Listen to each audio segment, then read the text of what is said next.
pledge allegiance to to the the flag of the United States of America, and to the republic for which it stands, one nation, under God, indivisible, liberty, and justice for all. Thank you. It's so different than being in person. I feel like I can't follow the group. All right. We have, what I'll do today is we'll do a brief public comment period.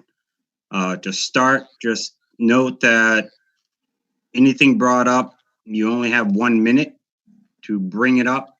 Otherwise, we need to set it up as an agenda item and we'll follow up later. So if there's anybody calling in or on the panel that has some public comment you would like, what I'll do is I'll start with the attendees. I'll call you out by name. Sandy, do you have anything public comment wise?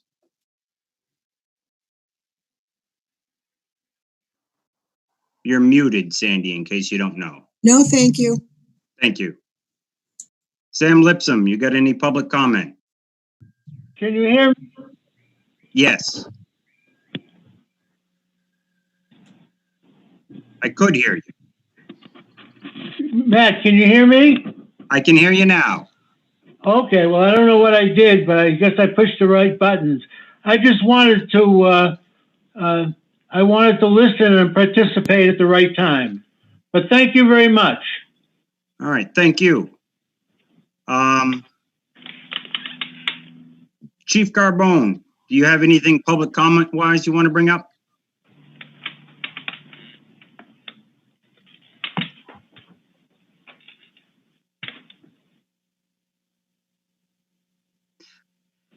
Nylanders?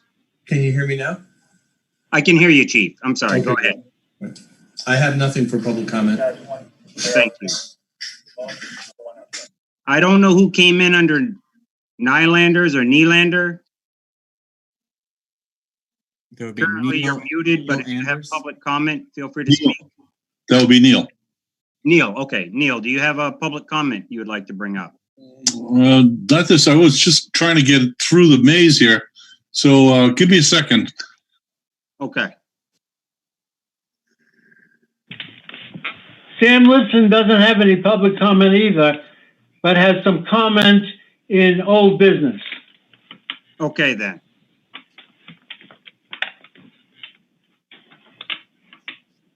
We'll come back to you, Neil. Yeah, I would comment just briefly if I may. Now.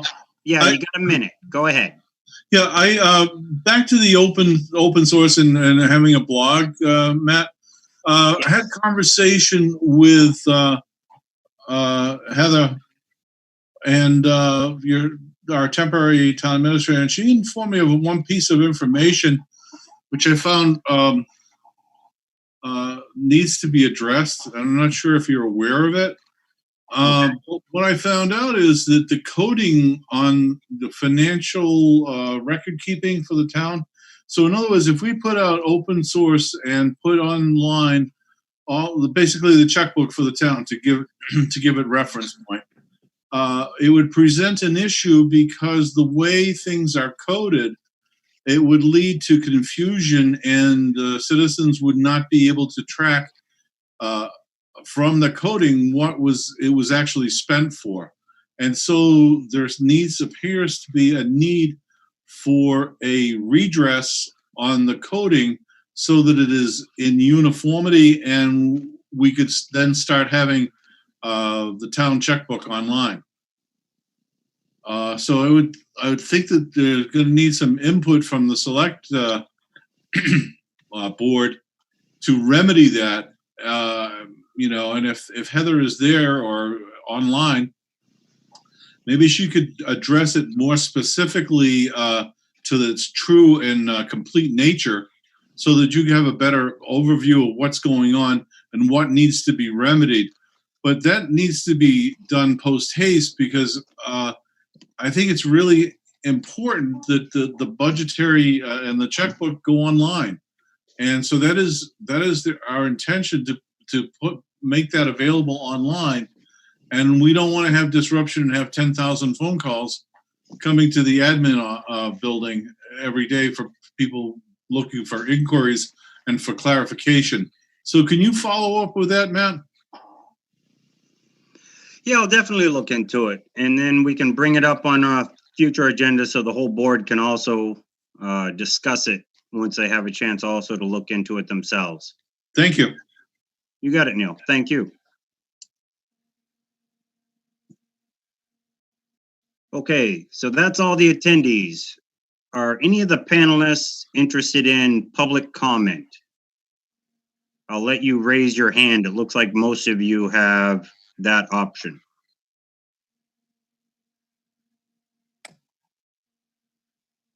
No, okay. We're going to move forward with the agenda. You could move down about a third of a page, Heather. All righty. We'll start there with the appearances. Right now we have a representative from the Finance Committee, Claire, participating. I would like to give you the floor, Claire, and you can kind of talk about the 1/12 budget, and the board can hear, and we'll work through anything that comes up. Okay, well, to let you know, I had talked last time on the police budget.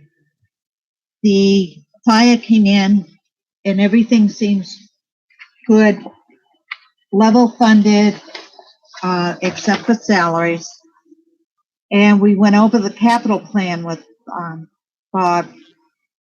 And his main concern is the ambulance, of course, you know, with the stretcher. And he recommended that the 285, I don't know if he's talked to you or not, Matt, come from free cash because that gives him a better option to get a better price than going out for the state bid. And to replace the brush truck, he said he can wait on that. Bonding, we couldn't bond that versus free cash? That's Well, a loan. I don't know. He said something about the free cash, so you might want to, you know, talk to him about it. Okay, because that's a huge change in what Andrew had set up, because he originally planned on that being bonded, which opened up free cash for all the other things. Yeah. So that's what he was saying, that he could get it from vendors and talk one vendor down from the other one and be able to get a better price. Okay. So I thought I'd refer that, you know, to you, and maybe you can talk to Bob about it. I definitely will. But he said the brush truck, you know, he could do without that. And we had the DPW come in, and they are level funded except for salaries. And on the replacing the Mack dump truck, Jason said he could put that on his wish list. And if we had to, the 10-wheel dump truck that he's got on there could push that out to 2021 if we had to. So they seem to be really working with us greatly. Okay. We looked at the 1/12 budget, and Heather had kind of worked up a temporary sheet on it. So it's a beginning. Mm-hmm. And it was recommended, I think Heather can correct me if not, wasn't it, which one was it that we heard them tell us to do the 1/12 and get it approved to have it ready to go? Division of Local Services, is that what you're looking for, Claire? Yeah, I think so. Yeah, so part of the packet for tonight I put in here was a bulletin from Division of Local Services. I can't see the number on it, number 6. So 2020-6. So they issued this, I believe it was around last Monday. The weeks before they were talking about municipalities utilizing the tool that was a modification in the legislature to allow towns to do a proposed 1/12 budget in the event that a town meeting doesn't go through. So even communities like us who have a town meeting currently scheduled for June, in the event that something happens, something falls through, we can't have it, their recommendation was that all municipalities really consider submitting a 1/12 budget ahead of time, to get it approved by the Division of Local Services, so that if a town meeting does not happen or cannot happen for some reason, you have a budget to operate from. So the information is in here about what they give you, as far as guidance. It's very basic. They didn't really get into a lot of the details. They talked a little bit about just developing a plan. It had to include debt service payments, amount to cover your regional school district pension, other similar assessments, and an expenditure to cover operations. Tells you what it cannot be in there. And then it just goes into details of essentially where the general fund would have to be approved, and a letter detailing the date of the meeting in which it was approved by the Board of Selectmen. And we'd also have to have one for the water enterprise and the sewer enterprise fund. And those would have to be signed by water and sewer enterprise, or water and sewer commissioners, respectively. Then it gets submitted, and the Director of Division of Local Services is the one who oversees it and reviews and approves. At this point, we do have a draft that I'm happy to show. We have not got it out to all the department heads to make sure we're missing anything yet. But this is something that we'd like to keep working on and get to the point where the next time the select board meet in a couple weeks, that they have this and hopefully are in a position that they would like to review and potentially approve it. And then we can get it into the state so we have it just in case we need it. And the concern is making sure that we don't wait too long, because if you do wait too long, then everyone's going to be submitting theirs at the same time. So to follow up on a couple things. So I know one of the questions, Greg, you had asked a couple weeks ago was your concern was if you did a 1/12, even or didn't have something in stone, what 1/12 does the school operate from? The school does operate from 1/12 of their last year's approved budget. So it is not their proposed 2021. It is their approved 2020 that they would end up utilizing. So that Good would to be know. in okay shape. Thank you. The one problem we would run into, and it's something that Division of Local Services is currently getting questions from most regional school districts, is when you're operating on a 1/12, it's supposed to theoretically be 1/12 of your budget last year. The problem we run into as a municipality is our current agreements with the regional school system are that our payments are made to them quarterly, including the first payment being in the month of July. Well, if we had to pay them 1/4 even of last year, that's over $1 million, which the payment in and of itself exceeds 1/12 of our annual operating budget. My understanding from preliminary discussions with other communities is the state would allow that because it's something that we have to pay for, as long as we justify everything in those documents. But we were working with the school in conversation with the other school or the other towns in the district to see if they would accept doing a modification of the current regional school district agreement to do monthly payments for the time being. So it puts everyone in a little bit better shape, because for us, it's okay. Other people might also run into a little bit of cash flow issues.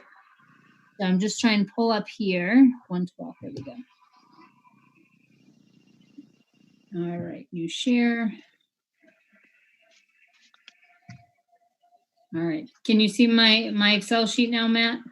Yes. Okay, it's always good when the thing cooperates. All right, so this is just a really brief overview. So when we're required to submit things to the state, they just want to see what we have for July right now. It's a breakdown. It's something that we do through Gateway of the different categories. We have several backup Excel spreadsheets on this because we're trying to make sure that we have all the details, and anyone who asks a question, we want to make sure that we can back it up and we know what we're talking about on it. But you see here, so we have the county retirement amount of $344,000. We don't have any debt that's currently due in July. For educational expenses, If we broke it down into the monthly payments, it's about $629. Let's see, estimated expenses about $301,670. And then we break all those down. So this is where we're at currently and what we're looking at. That's if we did the monthly versus the quarterly. So right now where we're at is we need to get this out to the departments to make sure we didn't miss anything and all the breakdown of the expenses. Departments are usually pretty good at knowing when they have large items that are coming up. We also, in case anyone's wondering how we figured things out, part of the expenses is our payroll. We figured out what our monthly payroll was. And then we did a slight increase for any increase in cost that might be incurred in the month of July.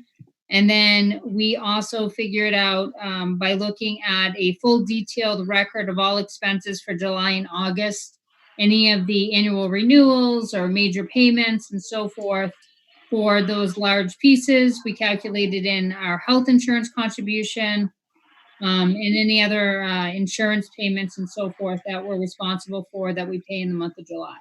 So that's how we got to that piece. What I'd like to do again, though, is send this out to all department heads, work on it over the next week or so, get it finalized and blessed by hopefully FinCom on this Thursday, and then bring it back to you guys, giving you all each at least a week or so to take a look at this in case there's any questions so that we can hopefully get this approved at the first meeting in June. Can you explain why the education monthly is not consistent month to month? Each quarter, the first month is. Yeah, no problem, Matt. The reason is because I was calculating this was the newest number. This was an older number we were using. It just so it would be about 630,000 a month. Yes.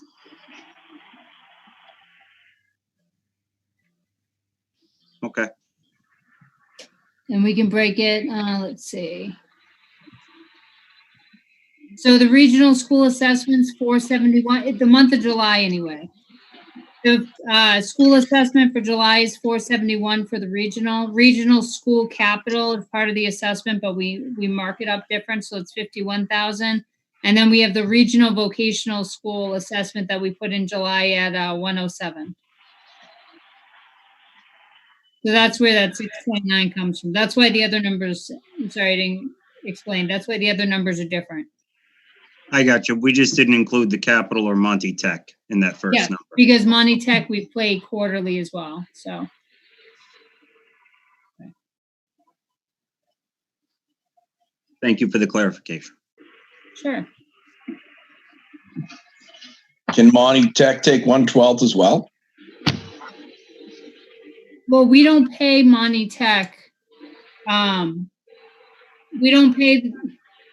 We only pay them quarterly, and we don't pay them very much at all. I mean, it's 107. But the agreement with them is much larger because I don't know for a regional school if we just pay in. I'm not sure what the agreement is. But with the regional school, that one's hard anyway because we're one of 5 members who everyone has to sign and say, okay, we want to amend this agreement, including the school, to make it a monthly payment. So. Yeah, but I kind of agree with Greg a little bit of what. We can. I mean, I don't know if paying 5,000 a month makes a difference, but if budgets go through and we're kind of paying ahead, I guess in a way it just means that by the time a budget gets approved, we've kind of created a credit, so we have less to pay later in the fiscal year. It doesn't seem like a huge amount, but I don't know, 60,000 and whatever potential interest we can get on the 60,000 might be worth keeping. The other side of this is our cash flow or our revenue is going to be able to make these payments. And we have to count on what we have in collections to make these payments. No, you can borrow. The lower they stay, the better. So we're okay on cash flow. What we have to remember is we do, if we ever got into a horrible bind, we could actually borrow from ourselves the money that's in essentially our checking or savings account, as you might want to think of it. Not to spend it as in to appropriate it, but to utilize it if we got into a cash flow crunch on things.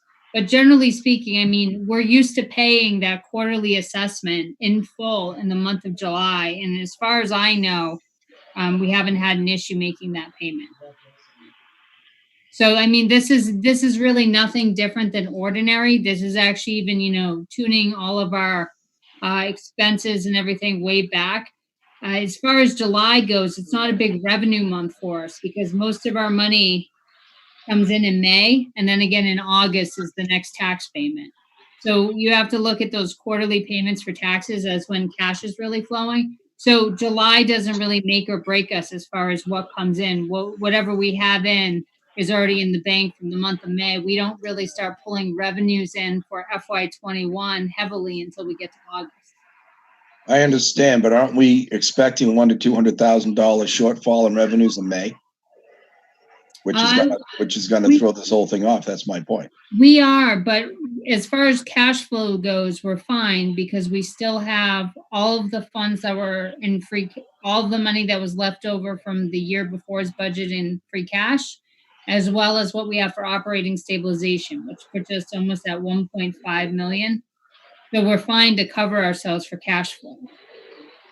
I understand what you're saying, Greg, as far as, the revenues themselves coming in, but you still get state aid and you still get some other funding sources that do come in July, but July is never going to be a big month for us anyway. But I never want to go back to stabilization to pay a budget bill. No. It's not. So when I say that, even to borrow for it, Heather, if we can't match it in the funds coming in, I'm just saying, cut this down to 1/12. We can match it in the funds coming in. The thing is it just comes down to whether. So remember, we pay our bills every year. We've been doing okay. The items that we expect to be short on revenue aren't necessarily going to make or break us in the month of July, right? If you think of our major tax bill seasons are going to be August, November, February, and May. That's when we get the tax bills. Our real estate doesn't come in till the spring. You get the state aid every month moving forward and so forth. So funds are going to continue to come in just as they always are. We're actually trying to reduce our expenditures even more than we normally do in the month of July. So for the most part, it's going to be business as usual. It's just a matter of making sure that when we're sending things and predicting things to the state, that we're being conscientious, cautious, and also realistic. Because they want to make sure that we're not saying we're going to expend less money than we really expend. They're not going to give us a lot of wiggle room on that. So they want to know that our numbers are real. Well, right. And so back to that point, we are not representing regional school capital or regional vocational school as a 1/12 number. We're inputting a quarter budget in our representation of what our 1/12 budget is. And so we're not necessarily representing our 1/12 expenses. Correct. So would you suggest that we should represent our 1/12 expenses? So, I mean, or are you building in cushion for unknown expenses by doing it this way? So we do build in a little cushion. We don't build in a lot. And that's one of the reasons, like I said, I want to check this with all the major department heads to make sure we're not missing anything major. I think we're going to be fine. We need to get clarification from DLS, and I'll follow up this week on it, just in writing, just to make sure that they're good with us submitting the quarterly school assessment, which I can't imagine they're not, because, I mean, that exceeds our, 1/12. The good news is, you have months that ebb and flow. So like you have July, which is super heavy at 1.2, even if you do the monthly breakdown for Quab and Regional. And then you get to August, and if you're on the monthly breakdown, you're at 798. If you're not on the monthly breakdown, then you're looking closer to 2 million for the month of July and 300,000 for the month of August. So it goes down. I mean, it's a drastic difference between a month where we have educational expenses for the quarterly bill and a month where we don't. So, but. Does this have to be done every month with the state, with DLS? So they haven't clarified that. That's my understanding, is that we would have to go back and update it every month. That's one of the reasons why when we were building this, we were making sure that we're documenting out a few months so that we have a really good handle on things. So that if we do have to continue it for a few months, we can do it. Obviously, the first goal was to try to have the town meeting in June. If that's not realistic, then as soon as possible after June. But we just want to make sure that we have the information, we have the materials available to back us up and to be ready to go if DLS says, okay, submit your next month so we can approve. But again, I just wanted to get this before the board so everyone starts looking at it and getting an idea of what this is and taking a look at it. We will work with all of the department heads to make sure that everyone is comfortable with the numbers and feels like we can all work within. And then we'll work with FinCom to get it blessed and back to the Board of Selectmen, hopefully at least a week in advance so everyone can take a look at this and ask me any questions that they have. So that they're prepared to review in detail the next meeting. All right. No, I appreciate the initial presentation and see where it goes from here. Do you have any comments, Dylan? No. Okay. You get anything more, Greg? Or are we good for right now on this item? No, I just, I'd rather see it spread evenly, and I understand if they really can't, they can't. My reading of what the state said is that 1/12 means 1/12. But we'll see what they respond to when we give them the budget. If they're happy with it, then it's fine. Okay. All right. Let's get back to the agenda. Next item, we have town council on the line. I had requested this agenda item just to ask for a little bit more clarity on the local board of selectmen's role in whether it's COVID enforcement, COVID interpretation, what do we do, what's our role? I understand the Board of Health plays a much stronger role in local application of the governor's executive orders. So I just wanted to try to figure out who's playing what role based on what the governor is sent down. And I didn't know if town council Attorney Baird may be able to provide any, even if it's a general overview of his understanding of that. I will try to at least give what I think the big picture is at the present. And it's like trying to corral a farm animal when you don't have a fence. For instance, the governor gave a new update today to be followed by another update in, was it 2 weeks, 3 weeks? Yeah. And under that current update that he gave, I believe he sets forth some of the enforcement, as you already indicated, for violations of the number of people, the face covering and things like that. Apparently he's left that authority for fines with the Board of Health. So I don't think that changes. But I guess my curious question is, without a specific situation, it's hard to know how to clarify what your role would or wouldn't be. This order, as I read it briefly, seems to be a little different than previous orders.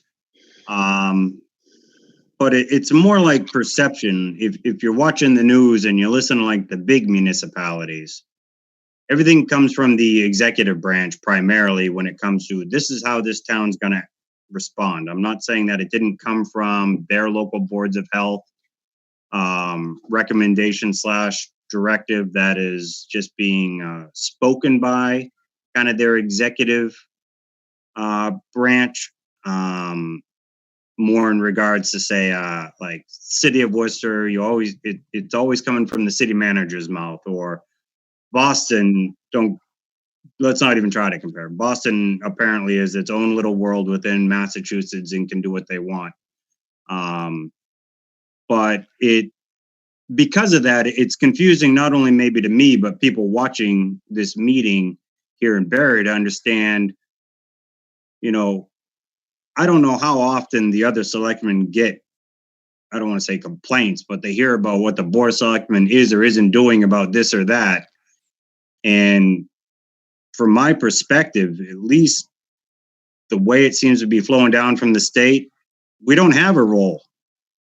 Now we do, because they've talked about how you would reopen government buildings. And I think internally we have a role on the personnel policy and, how we'll open up buildings to the general public. But when it comes to the public at large and, local bylaw regulations or fines or fees or anything like that, it doesn't appear to fall under the Board of Selectmen's jurisdiction at all based on the state's executive orders. And I don't know if you generally agree with that or not. I guess I'd first have to make an observation about local government in Massachusetts is not all municipalities are granted the same powers to their various boards, whether it's the Board of Selectmen in one town, city council in another community, or things of that nature. For instance, the city of Boston obviously is a unique unique, and it's the largest, obviously, and it's got the most complex city form of government in the state. You go to Springfield, it's probably almost as complicated, and Worcester probably comes close to Springfield. But then you go to like a newly minted city, the former town of Framingham is now a city, whereas about 2 years ago it was a town. The city of North Adams is a city, which is not very much population up there, but it's a city. The towns like Barre has a Board of Selectmen with town administrator form of government. I believe the town of West Brookfield has the same form of government. The town of Ware is a different configuration because they went through a charter to set up their form of government several years ago. So some of the towns have a charter form of government. Some of the towns just have the traditional Board of Selectmen and look to the various general laws for the authority of the different offices, boards, and commissions in the town. Barre, I think, falls in the latter. So the authority for a specific situation would depend on what the general laws provide for that situation and what board, town official, commission has for authority. In even Barre, you're sharing some authority with the Board of Health as far as some of the enforcement and some of the restrictions. So, and that's by statute. So that's why I said it's a very difficult question, though it sounds like it's not, to give a really good answer without having it be a specific question about a specific situation. If that helps answer your question. Do you have something, Greg? Yeah. What if we had a discussion with the Board of Health and we decided to open Barre up at our own pace and not the state's recommendations? Does that present any problems, or is the enforcement up to our local police and Board of Health? In other words, what if your board wanted to open Barre tomorrow 100%? That's not saying we should, but if we decided we're okay, we're going to open in social distance, and the Board of Health is going to come up with acceptable means for all of our businesses to open, what's to stop us from doing that? if you did it in tandem with the Board of Health, you'd probably be on safer ground than doing it alone.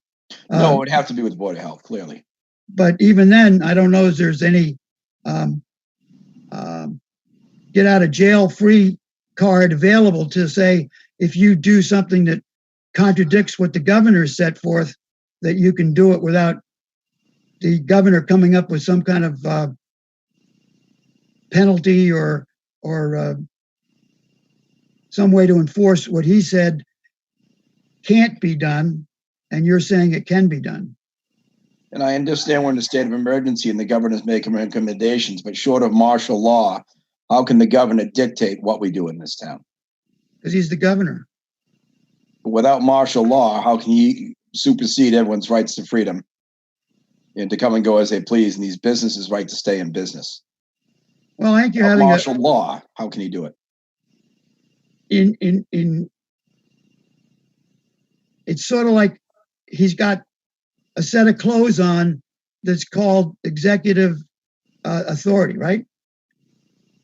In other words, that's the authority for what the governor's done is under his authority as the governor, without going the martial law step. He's declared an emergency, and as a result of the emergency, he's invoked various restrictions on the behavior and activities of the population of Massachusetts. What I'm questioning, Jim, is his authority to do so. When he makes these rules that contradict our constitutional rights given by the United States Constitution, those rules, as I understand, are illegal orders and illegal rules. And under what authority is he claiming to have those rights? And why are people so blindly following it? It's doing a lot of harm to this country and a lot of harm to the state. I think that's a different discussion. I think that's a different discussion. I don't think so. What you're asking is, does the governor have the authority to do what he did? Absolutely. Does he have the legal authority to violate our constitutional rights? Without going through an extensive research project, I believe he does. You think that the governor has the right to suspend our constitutional rights at his will? Well, you're interpreting constitutional rights as right to something freedom? maybe other than what the Constitution meant to be your rights. I don't. He's using what he feels is a decision for the best interest of the population as a whole. And to do that, he's looking out for the majority, not the minority. The data doesn't indicate that. Pardon? The data doesn't indicate that at all. The statistics. Well, now you're going to a science question, whether the numbers justify what he's still doing, or have the numbers reached a point where he doesn't need to do what he's doing anymore. But you could ask that to every state that's still got some form of restrictions as far as what their governors have done, which started off with a overall restriction from the President of the United States.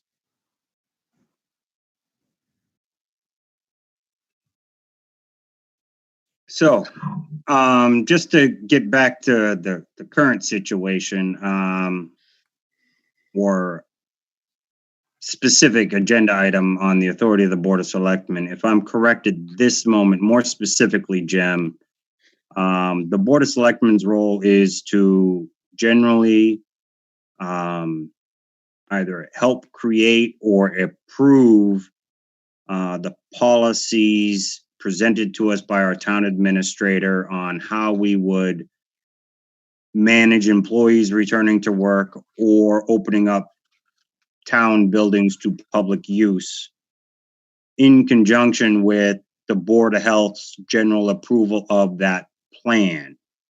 Does that sound correct to you? I think it's very close to what you've got to deal with. Yes. I appreciate it.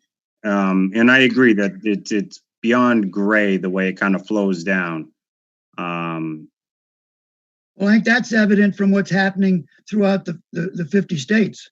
You've got one state where their governor is being extremely conservative. And some other state, you've got a governor who's being very liberal. And quite honestly, I guess you'd have to say our governor falls near the conservative as opposed to the liberal. Yeah, I would agree. And the federal government sent it down as guidance, and the state government sent it down as a directive. Correct. So it's the state government that kind of stepped in, and I do agree that once you had a state of emergency, the concept of constitutional rights gets way beyond gray. And ultimate accountability will just be what the state decides about his future as governor, depending on the decisions he makes. But I don't think you're going to be able to, without a heavy legal battle that would be drawn out forever, win any type of battle against something he's trying to flow down. And if I remember, Jim, I don't recall if I had this conversation with you in a group setting before or why, but if I understand the Mass General Law and the way it's written to give each municipality kind of its own rights and rules, it's almost, it doesn't separate us from the state in any way. The state has full authority to step in at any point to do whatever they want within the Massachusetts Constitution. But generally, if they don't like what a town's doing, they can pretty much tell the town to rewrite their charter or just override the charter. Am I correct? Well, that would be one remedy, would be to go through a charter process, which is time consuming and No, I complicated. mean, if the state didn't like what a municipality could do, they can generally just go to the municipality and say, I don't care what your charter said, you're going to do this. And per Mass General Law, they're pretty much within their right to do that. I think it takes more than just a governor for that, though, Matt. That's going to take, The legislature. Right. Except in this wonderful executive order state of emergency, where the legislature has less of a role in immediate actions necessary. Yeah, That's but what I mean. I always think it flows some of those powers into the executive branch, and that's why I'm always afraid of state of emergencies. There's always a check and balance in government, and there's got to be a check to this at some point. Well, I believe Governor Baker's rule.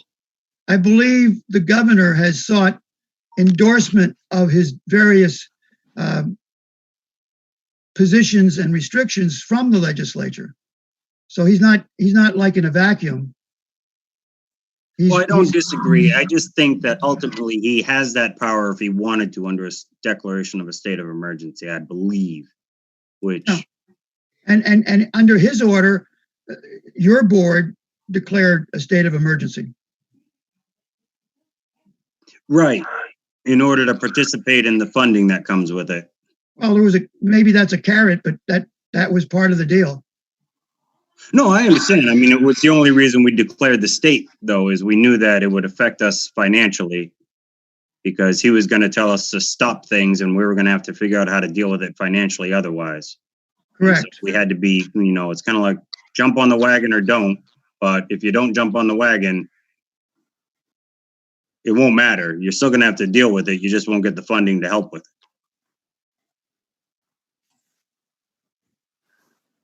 That's fine. That's the system. I'm not really wanting to debate the system today. Yeah, well, I agree. I think we probably missed the boat to argue over whether the initial steps that were taken were within the authority of the governor or the legislature or both. And now we're starting to see the situation as we've gone over the crest of the hill, and we're starting to see the as they would think about in like some kind of ski event, we're seeing the landing spot.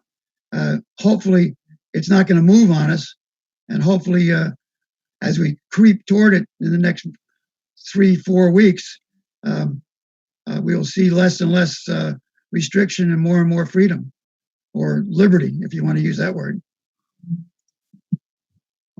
I hope so. I hope things just start getting better for all kinds of reasons, not just based on directives, but also on results of what's going on.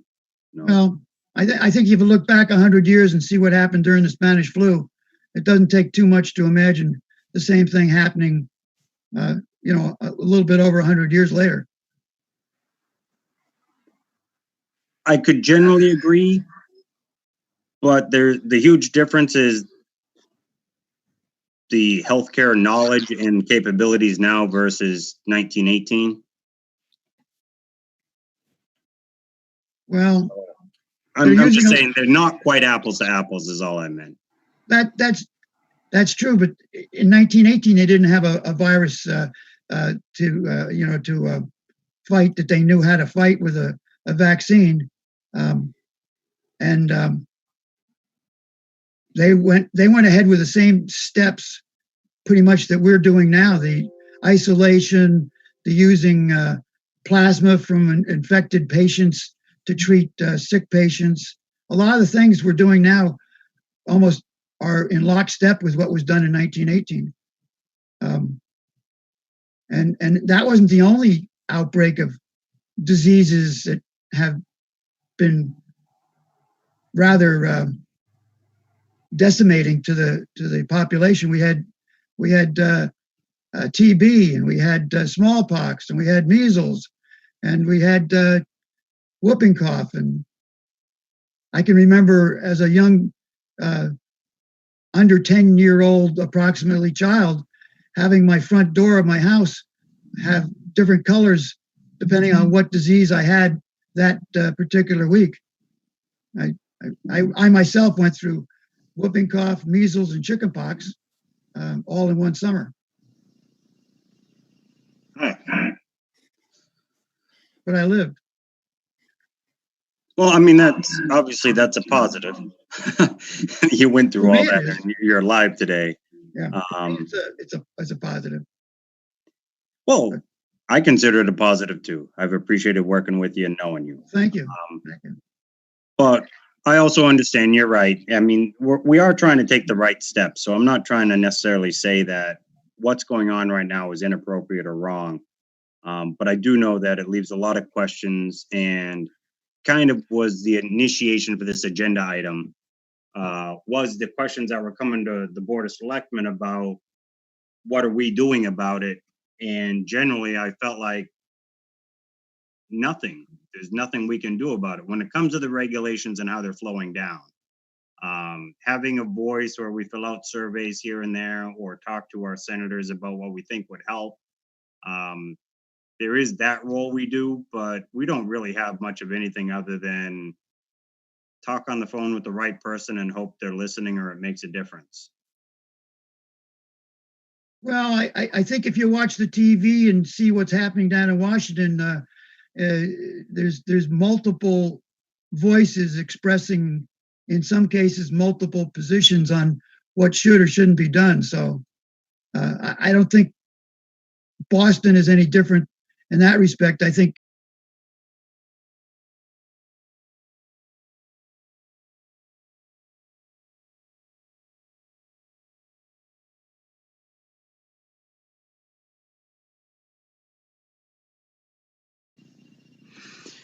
Well, exactly. And that's one of the things that we need to bring up, because there is an example that actually is on our agenda that maybe, if you're okay with it, it fits into the next general subject. We have a use of town property regarding COVID-19 and town updates. And that's something, if you don't mind, maybe we could step into that. And if you can stay on the line just to help maybe add a little clarity to this as much as you can at this time. I'd be glad to. I appreciate it.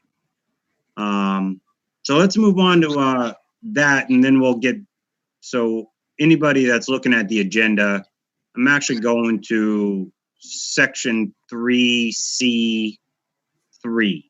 So I skipped the 112 school budget because I think we already talked about it, and town meeting schedule requirements will return back to.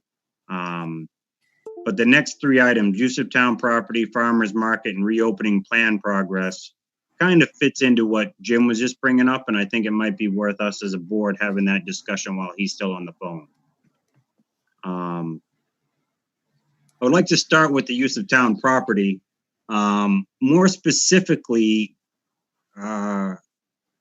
we have a general like flat statement right now. We're not letting other non-town employees use town property, kind of like what we do with town hall, where we'll rent out space for various private functions, etc.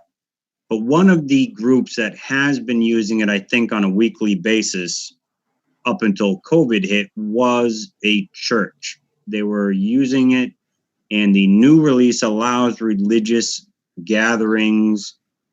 And if I'm correct, it was up to 40% of the Correct. capacity of the building. So what I am curious about is, as a board of selectmen, are we comfortable with opening up the use of town hall for that previously approved use of town property for that group, as long as they can follow and submit any particular requirements the Board of Health would require of them, and how they'll use that site and lay out their site so they can have, you know, if the building can hold 100 people, can they bring 40 people in and meet the requirements of the social distancing requirements that still fit within the executive order that allows a religious facility to open up?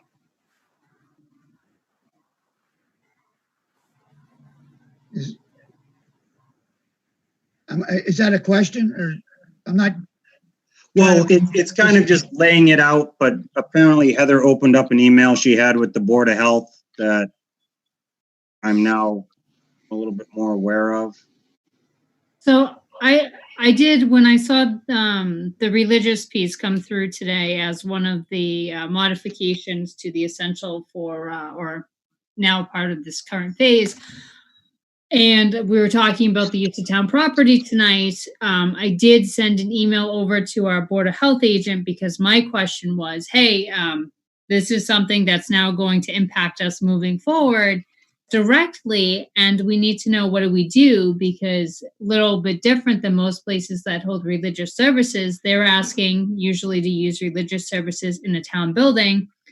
And in order to comply with the checklist and the plan, for them to open, they would have to talk about sanitizing everything afterwards, keeping track of things, you know, thoroughly cleaning everything. And these are additional costs. I mean, we already charge a base fee for this stuff, but now we're going to be incurring additional costs over and above that, to be able to actually keep cleaning and to clean to the level that they're going to be required to do it. Would that not fall into the standard reimbursable additional COVID costs? These are costs that we incur as a town because of COVID, and the additional sanitation for us to continue to allow people to use this site. According to the governor's executive order, they could use it. So usually these things are, so in general, when you're renting out a property to a private group, it's usually like a user-based service. So you want to make sure that none of those costs fall back on the taxpayer. And to make things even more, it's a user-based service, a nonprofit group that happens to be providing religious services. So we have to be very careful that we're not utilizing taxpayer funds to cover the cost of cleaning so that they can hold their religious services. And we wouldn't do that for any other group. We wouldn't say, okay, you have your recital because of COVID-19.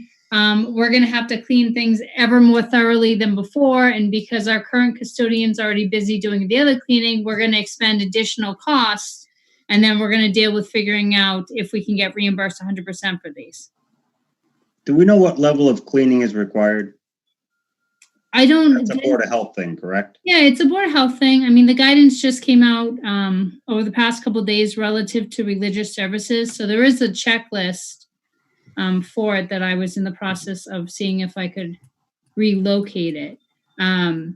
But I mean, that's a conversation. I don't know the answer. I did ask Sandy for the contact information this afternoon. I didn't get to call yet, but I thought it'd be a good idea to reach out to the person who coordinates all of that through the Bible Church to just see if they're even looking at moving forward with holding services. Because if they say, gee, thanks, we're not actually interested until things open up more, it's not as much of a pressing matter as it is if they say, no, we'd like to hold them on Sunday. Well, from my perspective, it fits in with how are we going to clean all of our buildings for our own employees to return to work? Because that also requires an additional level of sanitization than we've been able to accomplish with just one custodian.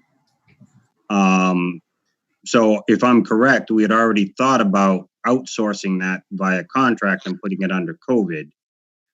So if that's the case, how much more is it to include town hall in that same overall scope of work? I don't know. Well, right. And that's what I think we need to factor in. It may be if we're going to do a scope like that, we send the scope out and you can call it an add alternate or a separate line item, but they tell you what the additional cost to do town hall is if they do the base scope. If that cost is $100 a week, maybe we can talk about it with the church.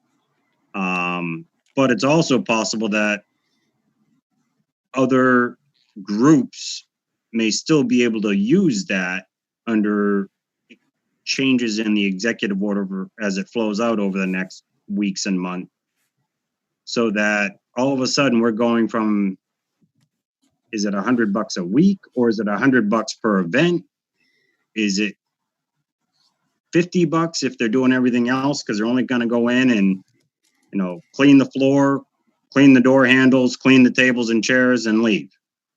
And that's where I'm saying that, if it fits within our standard uses of our facilities, but the cost of cleaning is more because of COVID, then it doesn't necessarily fall on the people that are using town hall itself under the per use fee, the usury fee that we provide. Especially if we get more and more of those people back into it and we start bringing that revenue back in. Because if we're having a specialist go do it, we're not going to send Tony to go do it.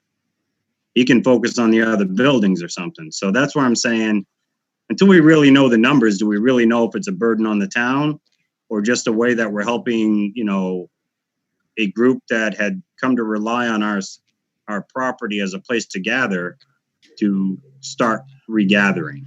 In other words, I'd like to know if we can get them started before we know the answer to the cost. Or significant cost, I should say. If it's a minor cost, or do we even have to pay someone else? Maybe all we need them to do is sign an affidavit saying that they'll do this checklist and they'll clean this on the way out. I think in a way your last suggestion may be coming close to what could be a reasonable position to take, and that would go back to the fact that when you are letting some organization, whether it's a church or a singing group or a small orchestra, use that building, your expectation is that they're going to leave it in the as clean as condition as they got it. So I would think any one of the uses of that building with an organization should have that as a premise, that they're going to assure you that they have removed the trash, and in this case, whatever potential COVID bugs are in the building will have been removed too. So I think it'll be a discussion with them as far as what their plan is, and is that an acceptable plan? I think getting into paying for it and trying to get reimbursed, that may fall, on its face when I'll call it the audit of the COVID-19 reimbursements start flowing out to get reimbursed. Start, having somebody with a sharp pencil saying, nope, that's not eligible. Nope, that's not eligible, as opposed to someone else saying, no, they're all eligible. So maybe, I guess the next question is, in developing a policy, a checklist or something like that, or the affidavit that someone signed saying, we accept and take on the responsibility to complete the following checklist per the town of Barre when entering and when leaving. So they'll sanitize it on their way in, they'll sanitize it on the way out. So we're not responsible in case the previous person didn't sanitize it like they said. And in doing so, who would develop that checklist? Is that a Board of Health thing, or is that something where the Board of Health would request the Board of Selectmen to kind of draft it, or we would ask the town administrator to draft it and send it back to the Board of Health to approve? It's a state issued checklist. So all of this stuff, the lieutenant governor made it very clear when she was going through the press conference today that they're not looking for folks to create anything here. They want them to use the tools in place. So this is the checklist. So this is the mass COVID-19 place of worship and religious services checklist.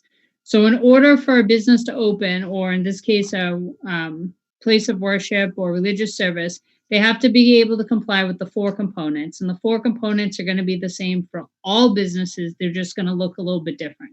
So they talk about social distancing, making sure the chairs are apart, everyone's going to be wearing masks, hygiene protocols, staffing and operations, and cleaning, disinfecting. So down below, place of worship shall be cleaned, disinfected between each service, including disinfection of heavy transit areas and high-touch surfaces.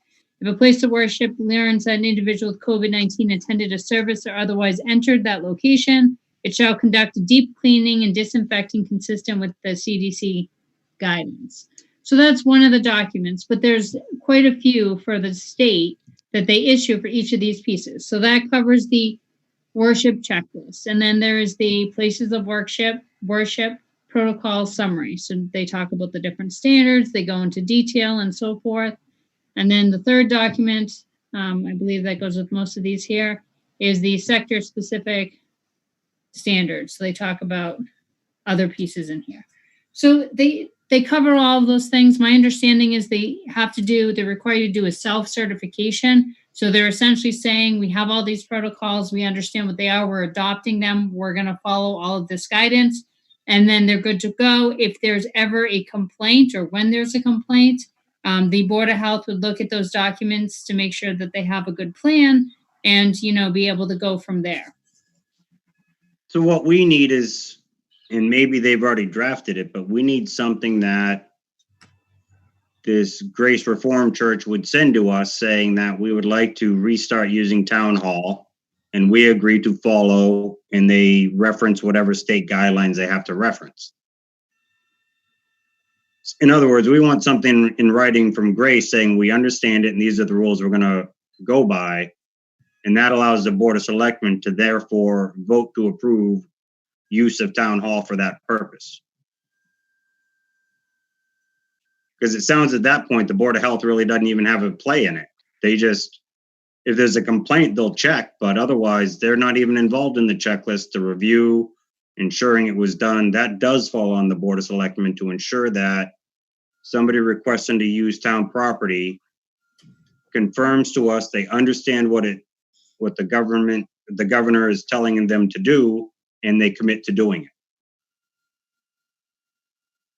Hey, Jim, can I ask Yes. you a question? Sure. So because this is more of a unique situation, because the state's saying, places of worship can open, and for them to open, it essentially means that we're going to be using a town building. And ultimately, at the end of the day, we're liable for the town building.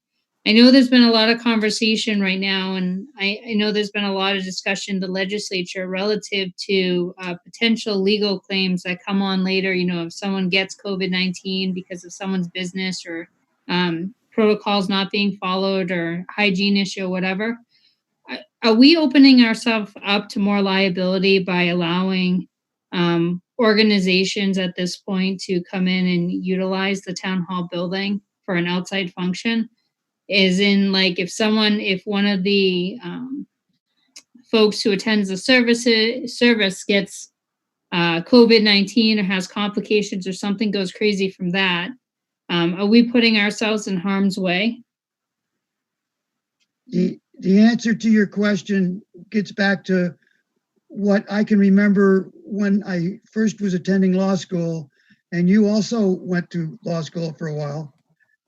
There are creative minds in the heads of all those law students who, after they've slept on a topic for long enough time, can come up with all kinds of theories of liability for just about anything that happens in the world. I mean, there's always someone out there that's willing to take a case to sue somebody for something that prior to that, no one would have thought that that case would have reached anything but a throw it in a can at the courthouse. But those cases seem to make their way through the system, and eventually the law changes and it incorporates theories of liability that we never even thought existed years ago. So I think the answer to your question is you proceed at your own risk. If you open the door to the use of the town hall for any purpose, whether it's religious or non-religious, you're also opening the door for the liability of somebody leaving a COVID-19 bug in the building and the next organization picking it up or arguing that they picked it up from the prior use. So, I mean, it's a, you proceed, you sort of, it's a proceed at your own risk. Thanks, Jim. Didn't help you much, did I? Is there any protection, Jim, in drafted hold harmless documents that users would sign? They're only going to work if the other side decides to live up to it. I mean, if someone sues the town for being organization B following organization A supposedly contaminating the place, and they decide they'll not only sue organization A, but they'll sue the town too, because the town is the owner, the landlord, if you wish. It's like the situation where you go into the local store, and unfortunately, someone spilled something on the floor, and you slip and fall on whatever that was, and one of the employees was supposed to mop the floor, didn't get to it fast enough, so you got Mary Ann at the cash register, you got the guy that was supposed to mop it, and then you got the owner, and then you got the landlord. A clever lawyer is going to sue everybody until he finds somebody with a nice deep pocket of insurance.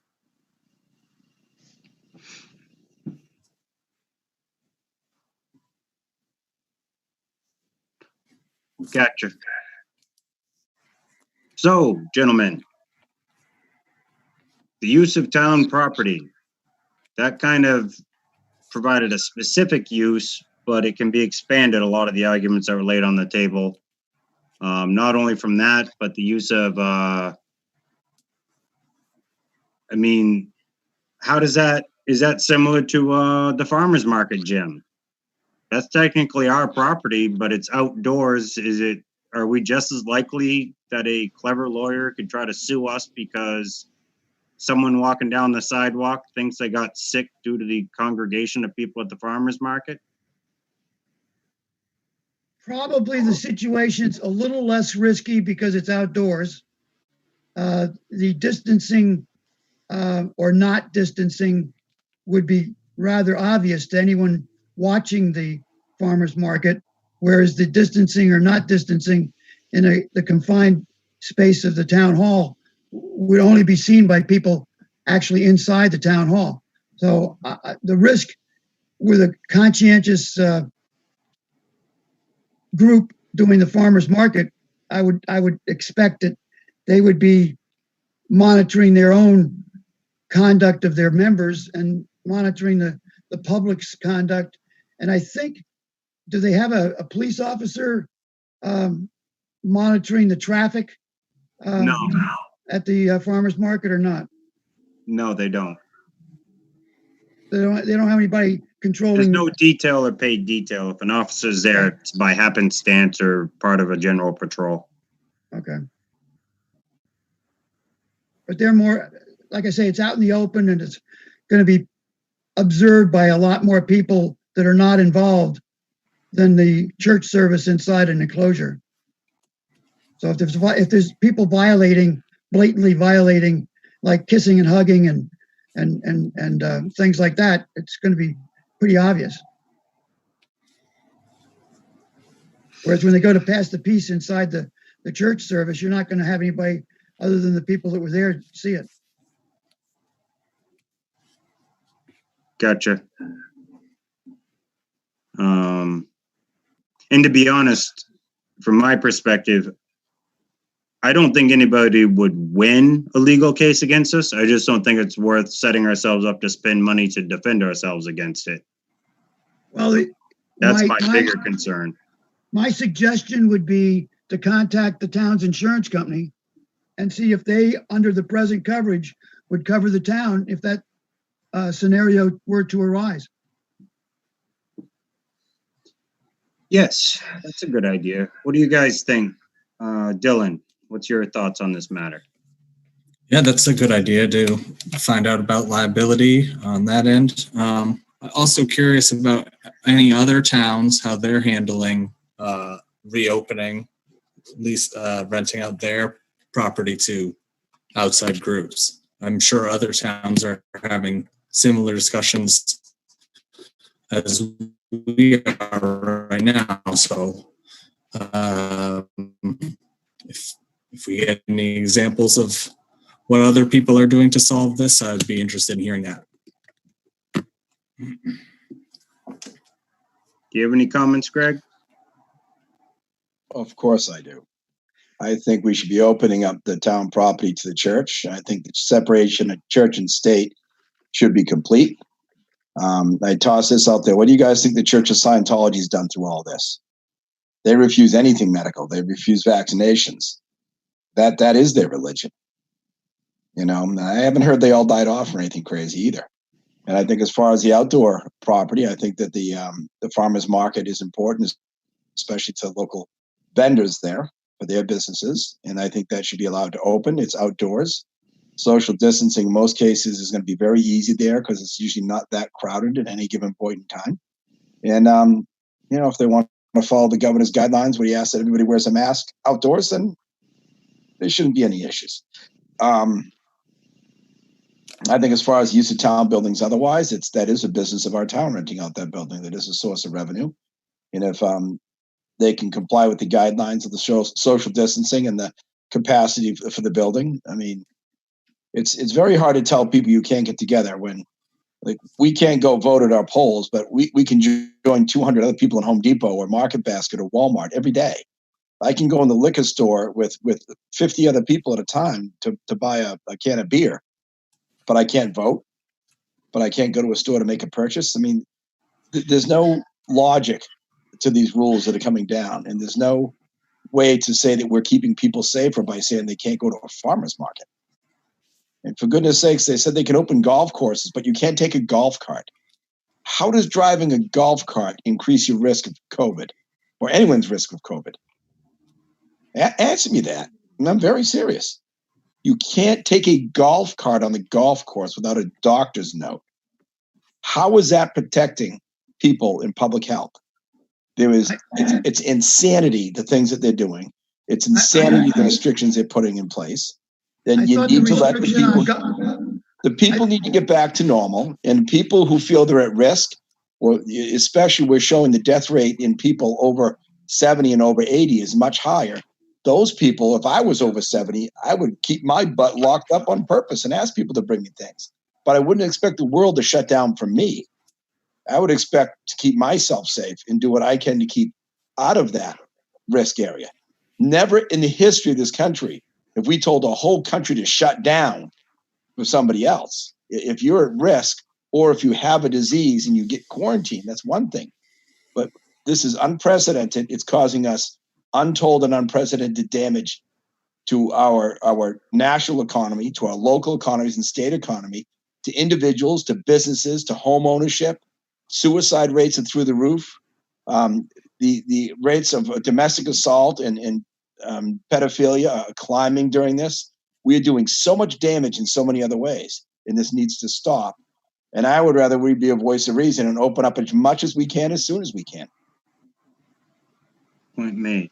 I do think Jim was going to talk to you about the golf carts if he My- wanted to. My only comment on the golf carts is I know in Georgia what they did was they've changed over from more than one person being in the golf cart to only one person being in the golf cart. So that's what they did to do the social distancing issue as far as golf carts. They're letting the golf carts on the golf course, but only one person per golf cart. Not in Massachusetts. I know. Golf. I'm saying that's what I'm saying. There's no logic to it. So the golf Two cart people issue could have been solved here the same way, but they just haven't had some people that are involved in golf think of A it. father and son go golf together. They drive to the course together. They sit in the car together until their tea time. Then they have to take and walk, or if they both have doctor's notes, like my father and I, take two separate golf carts, which is insane. It doesn't make any sense. There's no rationale or logic to a lot of these orders. And I think I've said before, we need to be a voice of reason, and we need to listen to, I don't know what you hear from other people, but I hear a lot of people that are very frustrated that think this is really overkill and ridiculous. And for the most part, like my own mother, whenever the flu season comes around, she stays home a lot more. She washes her hands a lot more. And she's treating this no different than she normally does any other flu season. It's her protecting herself like she always does. She doesn't expect the rest of the world to stop for her safety. She takes care of her own safety. And in this country, we're supposed to take care of ourselves. We don't need the government to take care of us and tell us what we need to do. And it's really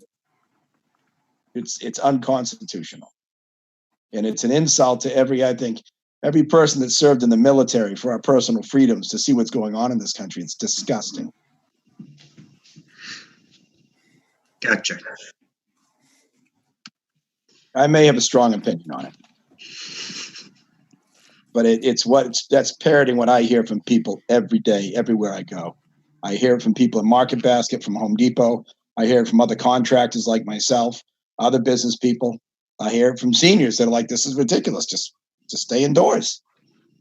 Then I do hear some people that are terrified. Like, you walk past them in a grocery store, like, oh my God, get away from me. It's like, we both have masks on. No one's coughing.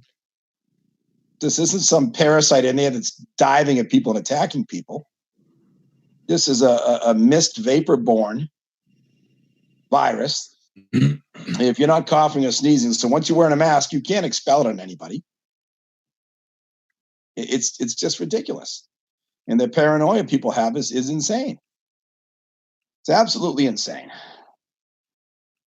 I think a lot of it comes from the scientific community truly doesn't have enough data to tell you what it is. And so it started off very vague. I'm just saying that I'm not justifying anything here, Greg. I'm just trying to lay out why I think, first of all, why we got two extremes in the country. The extremes of you're just being selfish if you want to leave your house, to the extreme of don't tell me what to do. I fought to be free. And I think for most of us, I don't want to say we're in the middle, but we recognize a little bit of both. We recognize we're not trying to be selfish. We do care about our neighbor. So some of us, even though we don't necessarily agree with it, we'll still wear a mask, But then you got some that, but most of the reason this divergent understanding is because the scientists don't really have confident data to support and then be able to tell you. So science and medicine will always veer conservative until they have data to absolutely prove they're wrong. There's many scientists that have seen enough data that say we've gone way overboard. Many. I don't and disagree, they're growing in numbers. But now you're dealing with government liability. But they won't be posted on media and the news because they won't play that part of it. And that's a problem. There's lots and lots of doctors that are looking at this data and saying the same thing that I'm saying, that it's just not there. They didn't know in the beginning. And these same doctors say, by all means, a 2-week quarantine to level out the curve was a smart choice to get an idea of what we're dealing with. But the data is in for many months. And, you know, the death numbers that they give related to the positive test results they have is not accurate, because that's not a percentage of the contaminated people with COVID. The number of people that actually have COVID is far, far, far greater than their test numbers indicate. And you got to remember, for a long time, they told everybody, even if you have symptoms and you came in contact with someone with COVID, we don't want to see you unless you have a fever above 101. And so many people, otherwise, our ambulance calls are down right now. They're down because people are just scared to go to the hospitals because they're going to die of COVID. So, you know, anyone that's felt bad or felt sick doesn't dare go get tested because they think they're going to get killed, because there's such hysteria about this. But there's just not that many cases of it going on. And they're finding out a lot of these people were asymptomatic, which means they didn't show any outward symptoms. So they had it and literally had nothing happen to them with it. They didn't even know they had it. And they talk about people have to get tested before they go back to work. Like a friend of mine at UMass, it's got to be tested before you can go back to work. The test says that right now he doesn't have the active virus in him. Doesn't mean he didn't already have it. Doesn't mean he couldn't catch it a month from now. So even testing is a ridiculous premise, because it only tells you the snapshot picture of those individuals that bother to get tested at this particular point in time. 2 weeks from now, that data is no good. Those individuals are past it. More have it. Tons more have had it, and we don't even know. We'll never know. There's no way to get a wrap on these numbers really right now. And it's an overkill. We haven't seen this. You know, remember, Dylan, when I asked you to specify the numbers, the 100 to 250,000 dead, we never came close to that, let alone the 1 million to 2 million if it was unchecked. There's nothing remotely close to any of those numbers popping up anywhere. And I understand the scare when they saw that was a potential, but it never, ever started to translate to that. It never came close to that pace. So everything they did is really overreaching and overreactive.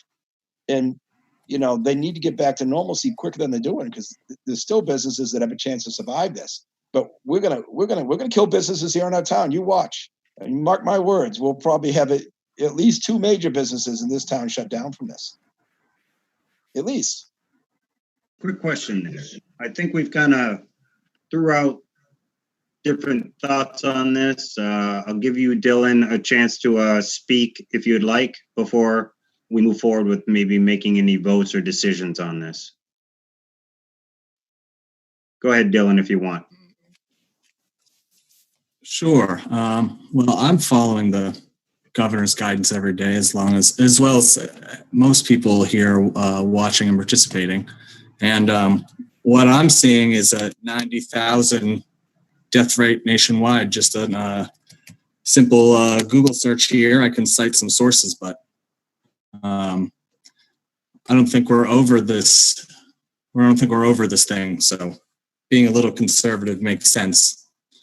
And that's exactly what the 4-part reopening plan is. And this is literally day 1 of 4 parts. So I think depending on how it goes, that will set the pace for full reopening someday. We all hope, right? But we've gone over a lot of this today. So that's all I have to say at the moment. All right. One other thing I'll put out there, and it's an odd thing that I noticed, and I just want to put it out there because I don't know if other people are connecting it the same way. But during the last 4 days, as I was hearing the lead up of the governor's potential plan to open up portions of the business, kind of like this 4-phase plan of, if this works in 3 weeks, we'll revisit, go to phase 2. In 3 weeks, we'll go to phase 3, et cetera, down the line. And if we're lucky, in 12 weeks, we're back to what they'll define at that time, and we still don't know what that means, the new normal. First of all, if we have to deal with what's called a new normal, we failed. We got to figure out how to get just back to normal. But That's my opinion. But I also hear that just as they were going into this, we're going to open up some businesses. Boston Medical, I forget which one of the hospitals actually, they are actually closing some of their COVID specific stuff and returning back to some elective procedures. I hear that the DCU center is being so underutilized, they're about to decommission that. That was the additional 200 beds they set up in Worcester. So the whole social distancing was originally said to flatten the curve to prevent the hospitals from getting overwhelmed. It's odd that at the same time we're starting to open the public, we're closing down the hospital beds we set up to deal with this rush. So what it's going to do potentially is it's going to skew the data, because it's going to make it look like all of a sudden we're getting closer to the threshold of the ICU beds available and the COVID beds available because we just closed a whole bunch. And that confuses me because that's not mentioned when they present the data. They don't talk about, wow, our positive cases went up 1,200 today from yesterday we only had 600. Oh, but by the way, we did test 30,000 more people than we did yesterday. Those numbers are not presented together in a way that people reading them understand what it means. And I understand what you're saying, Dylan, about the 97,000 dead. That's technically over almost. CDC's number is 62,000, just so you know, for deaths. I just looked it up. Some death number. It's a big difference. I read 87,000 somewhere. So, but even that, take 90,000, multiply it times 6, so you factor it out over a year. I looked up 2018. We had over 656,000 people die of heart disease in 2018.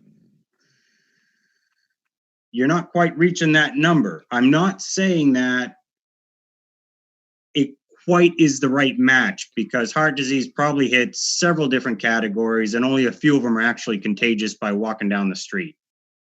But the point is that potential contagion is still having this type of level. This is why I'm not trying to justify either side here. I'm just explaining, I understand why people look at these numbers and say they don't match. They don't make sense based on the policies, because you wouldn't think you would start closing down hospital beds at the same time you start reopening social activity. You would give yourself the 3 weeks with the hospital beds still open in case you get that massive inrush you keep telling everybody we're going to get. And once it doesn't happen, you can start ramping down I just find it odd that doesn't seem like the two paths are actually walking hand in hand. So it's confusing to me too. Why are we doing this? And I'm only putting it out there. I mean, I'm still doing what I can based on the guidelines, because I admit I don't know. But the more I understand what information is available, I do support people that are, it's not just cabin fever. I mean, I'm lucky that that's really the biggest issue I'm dealing with. But there are people that have no jobs, people that are, I mean, Greg mentioned a handful of things that are going on at households that normally wouldn't happen if people actually were able to get away from each other for a while or participate in social life. So I understand why there's this push of get out there and get going. So I kind of support the idea of, especially in all our outdoor town places, opening it up as long as a Board of Health program allows. But when you're allowing people to use town property, so say even it's Southbury Common, are we gonna now potentially play the game of, because the gazebo might get touched by someone, the next person walking on also will get COVID and we gotta worry about being sued? Because in my opinion, it's kind of just ludicrous, but I do think we've got to ask the insurance company. But if anybody tried to sue me because somebody might have touched anything on my property and said, I gave them COVID, it's the same liability you have if you invite someone on property or not in this state. You know, if I trip on a root on your property, but you don't have a no trespassing sign, apparently I could be liable for that. Or if there's a hole that's 2 feet deep in the ground and you walk across my yard and I didn't warn you off and you break your ankle, apparently I could be liable for that. I don't see how any way anybody could ever prove that we gave someone COVID. It's invisible. They could have got it walking down the sidewalk as much as getting it. So that's what I mean is I'm not so worried about the liability because I can't at all figure out how anybody could ever prove we caused it. But like Jim said, we should speak to our insurance company because I don't want to fight the costly legal battle just because we live in Massachusetts and, well, Massachusetts likes lawsuits apparently. At least there's some reputation there. So I'm just in favor in opening up as much as we can, but I also believe that whether we like it or not, we've got to figure out how the Board of Health views it and what they're willing to accept, because there are certain requirements the government did mandate that use of certain things and certain types of gatherings, whether indoor or outdoor, have to follow certain guidelines. Question is it the site or the user that has to present the required guideline? Because if it's the site, it's the town setting it up and the Board of Health and the Board of Selectmen come together saying, what are we going to tell a user to do?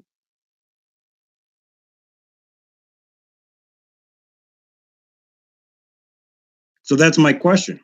Are we, when it comes to use of town property, requesting each individual user that uses it to tell us the plan they're going to use to maintain the groups and then submit that? And is it the Board of Selectmen or the Board of Health that's going to do the tacit, we accept the plan, but we don't approve it because we don't take responsibility that it actually is protecting yourself? Because the plan is you telling us how you're going to protect yourself. I believe the guy that has already stayed up that the Board of Health has to approve plans. Whether it's made by ourselves or the users, the Board of Health has to approve it. And in this case, I'd task that to any user that wants to use the farmer's market, for example. When they petition to use the farmer's market, they're going to have to provide a plan that they're going to implement to keep distancing and public safety. And as long as the Board of Health approves it, they're good to go. People are smart enough to figure out if they're comfortable going there or not. It's simple as that. I don't know who are we to tell anybody that they can't go talk to the neighbor or go to the farmer's market. For goodness sakes, if you're scared to go to the farmer's market, don't go. I don't get this. You're scared to go to a golf course? Don't go. You don't want to go to a garden center? Don't go. Nobody's dragging people out into public. And nobody says, well, your grandkid might have gone somewhere, but you have to let that grandkid in your house. No, you don't. If you're at risk and you think that your family's been out in public more than you're comfortable with, then don't have them over. These are intelligent human beings. Unless they've been, evaluated and committed to a psych ward because they can't take care of themselves, they can make their own decisions. Let them. Let people decide for themselves. I agree with that sentimentality, but legally right now, the governor didn't give us that choice. So we do as far as farmers market and our town buildings for rental. Well, there's still outdoor social gathering limitations that flowed through this recent executive order. So I hear you, Greg. I'm just saying he still created a box we can work within. Right. And it's up to them to provide a guideline to show how they're going to comply within that box. That's all. If you ever gone to check the farmer's market out, it's really, you see like 20 people there at the time spread out over the whole common. It's never like an influx of hundreds of people mobbing the market. It's dribs and drabs through the day. They keep them going and they sell their product and they line up sales and get their name out there. It's very helpful to the people in our town that need it. The businesses we want to promote, very helpful to them. Jim, did you have something you wanted to say? Yes. If you're going to ask the town insurance company for whether there's liability, past experience on different issues with the, I believe it's still Maya. Yes. They quite often have templates for different situations. For instance, in this case, the use of a town building. They may have a template because of the COVID-19 situation that they've come up with already for other towns to use. So that might be worth asking them if they have something such as that. And the farmers market, probably they don't, but they might. But whatever they have, if they've got something, you want to use what they've proposed or suggested, because at least that'll give you an argument that you followed their guidance and they should appropriately defend the town. No, I appreciate that. So simply put right now, I think all the points that we can put on the table today have kind of been raised, discussed. So what I get out of it is I would probably want to have Heather follow up with Maya, see if there's any templates on, kind of like what Jim was saying, templates that kind of sign off saying that the user accepts the risks, et cetera, whatever Maya might have developed for COVID. But also I'd like to hear from the Board of Health to see if they can explain to us and therefore to the public, what are the steps they're going to require when it comes to having checklists, having plans, and what role does the Board of Health want when it comes to reviewing those versus just confirming that they exist, and if a complaint comes up when they approach the site, that plan will be available for review so an inspector can confirm whether they're following the plan. I'm not 100% sure how deep the Board of Health wants to get into it at the initial stage versus just say, yeah, they got to have a plan, but I don't need to approve it. I just need to know it's there and it's according to the guidelines. And if they don't do it and we follow up, then we will go through the various stages of education to ultimate punishment / fines if they fail to comply with the governor's order. If I'm correct, and I'm guessing here, that the Board of Health and their consultants, the public health agent, the public nurse, et cetera, don't want to get into the nitty-gritty of reviewing every application for a business to open. They're only going to follow up on complaints, and it's the actual business's job just to have it, train their employees on it, and make sure it's available in case a complaint comes up. The Board of Health can inspect according to it. Or in the event they can't find it, the Board of Health will inspect according to the governor's guidelines and verify if those guidelines were followed based on their observations. So I don't think the Board of Health is going to get very involved in, do you have a plan? What's your plan? But I would like to, Heather, if you could follow up with the Board of Health and confirm that, or have them get back to us and explain what their expectations are specific to use of town property and what plans may or may not need to be created and who they're going to ask to create those plans. So the requirements for all of that matter in the governor's reopening on the phases. So if you check out that the slideshow presentation, it's pretty thorough. So under reopening phase 1, it says very clearly mandatory self-certification for businesses. And under their COVID-19 control plan template, it says that businesses may complete a template available on the reopening website to fulfill the requirement. The plan does not need to be submitted to a state agency for approval, but must be retained on the premises of the business and be provided in the event of an inspection. And when I've spoken with Phil, our health agent, all along this entire process, he's not looking for additional work. What they're doing is they're following the guidelines of the state very strictly. So the state says it's a self-certification process. They don't have to submit something. He's not going to get involved unless there's a complaint or a problem. So if the business does everything they're required to do in order to reopen, and if he gets a complaint, he's going to go check it out and make sure they have those documents, but he's not going to require them to submit something to them to That approve doesn't prior apply to. to use of public property. That applies to private businesses. It does. I'm curious It what does. applies to public property. So, I mean, Jim can touch on this one, but unless there's a specific provision that requires something, so like farmers market, farmers market has to comply with all of the Board of Health regulations and any applications they need to be submitted, and they need to do that with the Board of Health directly because they're getting permits for those pieces.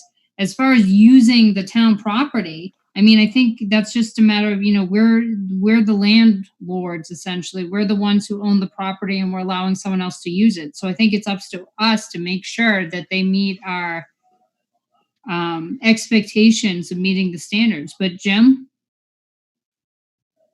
I follow everything you said, Heather. And Okay. I don't have any problem with it. Okay. Well, the question I'm having then is it up to the Board of Selectmen to create that plan on how our users will use our property? Or is that something we're flowing down to each user to develop? In other words, as the owner of the site, are we the ones required to ensure a plan is created? And if so, that adds another step. It doesn't mean we approve it, but we may need to verify that they have a plan and they submit it to us before we authorize use of the property.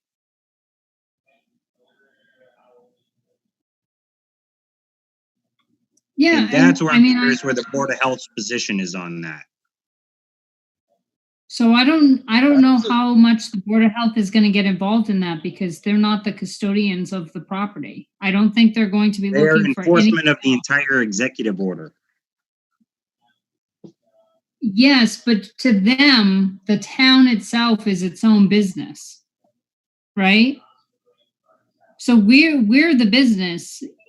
I don't know. I guess it gets mixed up between the two pieces. I don't know the answer. I can ask them, but my guess is they're going to say that, you know, along with everything else, as long as there's plans in place and all permits that are required are applied for, and that you're not opening a function before one of the phases is released on the governor's side, I don't think they're going to have a problem with it. I don't think they're going to want to get involved in it, but I can check. I just want I to would know say- if they believe it's the owner of the property or the user of the property that has to have the plan in place.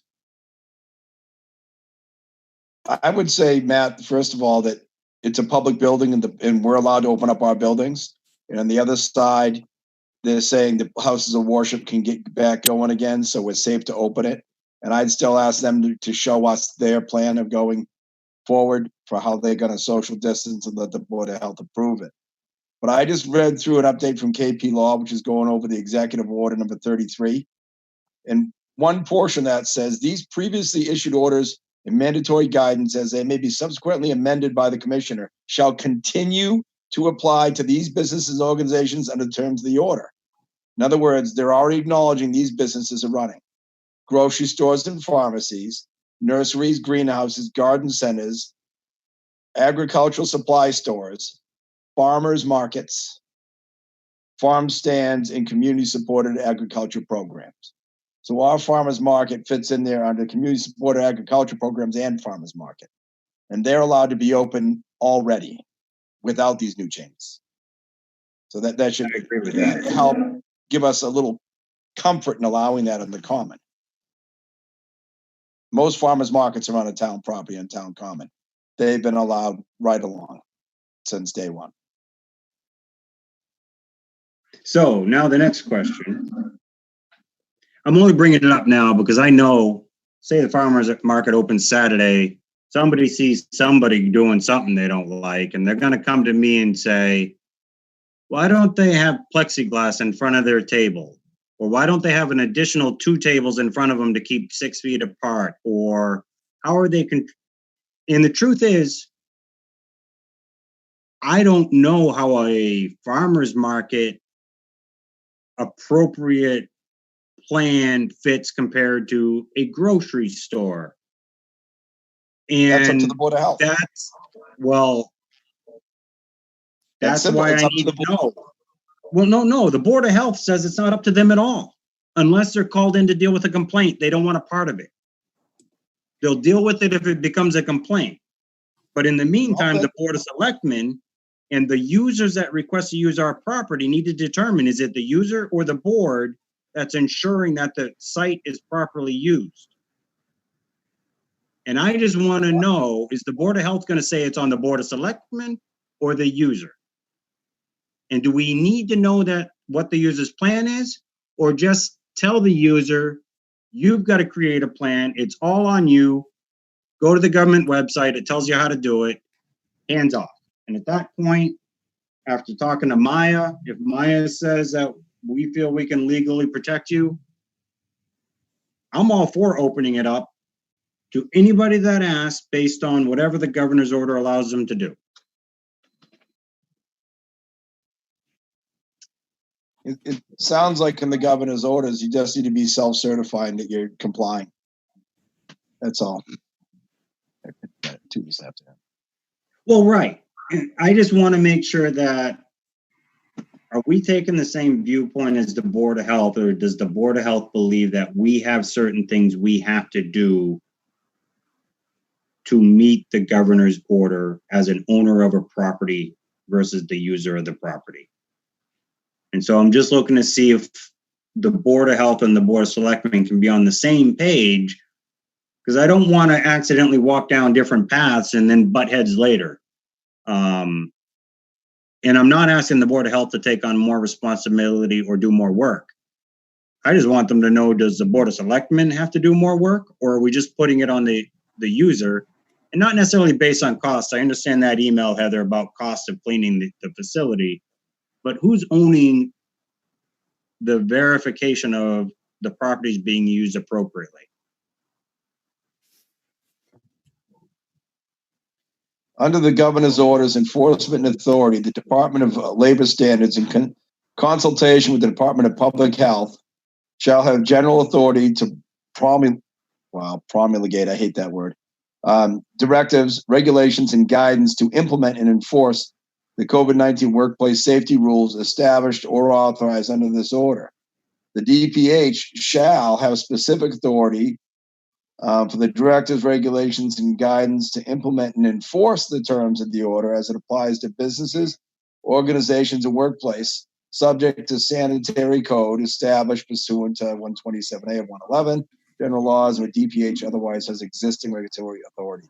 A municipal board of health or authorized agent shall have concurrent authority with DLS and DPH to enforce them in the order directives.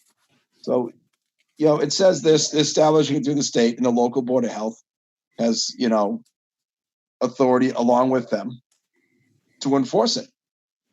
And that's, I'm telling you, I'm not saying my opinion is the board of health. I'm saying this new order by the governor says the board of health. Mm-hmm.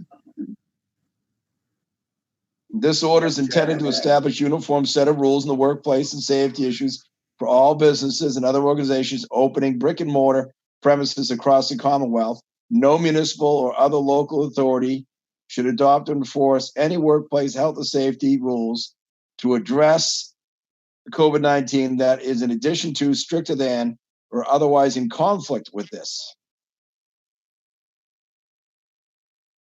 But pretty much they said this is the rules. They've already spelled out the stuff, as Heather pointed out. They can draw up a plan and say they've made a plan, and then it's up to the Board of Health to enforce it if anybody has a complaint. It's not in our hands. It's only in our hands as to whether or not. So I guess the question is, if somebody wants to use our town property, are we just saying no? Or are we, as a Board of Selectmen, because we're the ones to approve, what are we asking from them to approve it? Or are we just saying you can do it as long as you follow all the laws of the land and let the Board of Health come running in if a complaint comes up? That's all I mean. Do we have a certain thing that we need to do to say you can use town property? We already look at these requests case by case. So, if somebody says, hey, I want to have a big jam fest up there and have a live band in the concert and get 500 people in, we're going to say, no. If someone says, I want to hold an outside church service with 100 people and spread them out, we said, why not? Case by case. What are your thoughts, Heather? I hear you, Greg. I was just going to say that, I think a lot of this is going to be dependent upon what phase we're currently in the governor's plan, because like all of the larger entertainment pieces and stuff don't come till later. The only reason I think this is coming up so quickly is just because we currently utilize our old town hall, or we rent it out for religious services, and they've just become a permissible use or permissible thing for folks to do again. So I think that's where it brings it up. I think Greg's right as far as, doing these case by case. I don't think there's any other possible way to do it.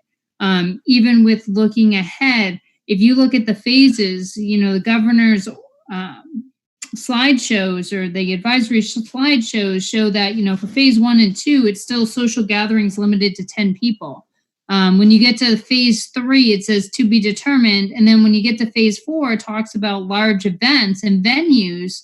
And it says the definition of a large venue will be determined later. So I think there's a lot of information we don't know at this time. Going back to, it seems like there's lots of concerns and questions to go back and forth with the Board of Health. If it's possible, I did send Andrea a message to see if we can set up a joint Board of Health, Board of Selectmen meeting in the next week or so, where you guys can really kind of hash out some of these questions in person, I think, or Zoom meeting, whatever it may be. I think that might be more helpful than having me go back to Andrea, have her go back to her board and vice versa. It might be good to put everyone in the same room so everyone can get on the same page. No, I agree with that. I mean, ultimately, my request was more in that line, not go ask them all these questions, but let them know we have these questions and we would like to meet and discuss. I hadn't, but I agree with that recommendation. I just want to make sure that we're working together and we don't not do something that they think we're doing. Another piece of the executive order, section 7, says exceptions. This order shall not apply to any of the following businesses, organizations, workplaces, or facilities. A, municipal legislature body, general court, or judiciary. B, federal government entities.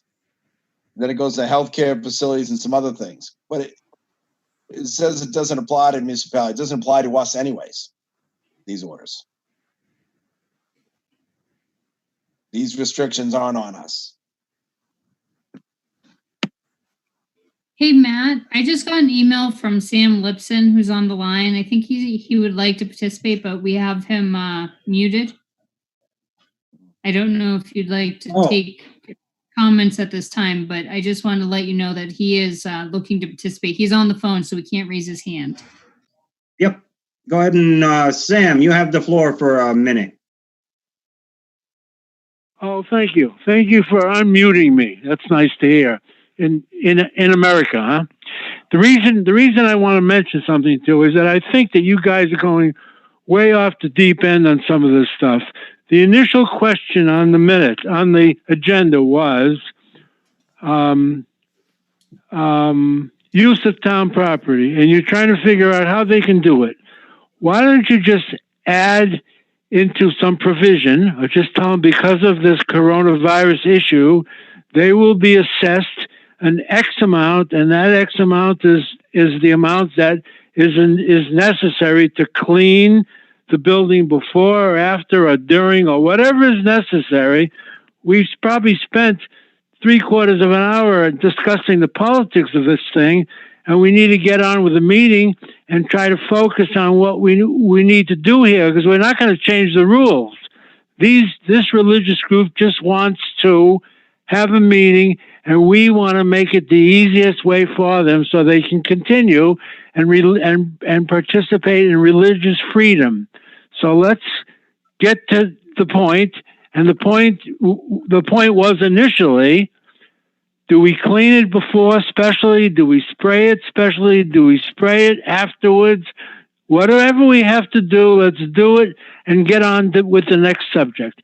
And I'd appreciate if you didn't mute me. That's really embarrassing. Thank you.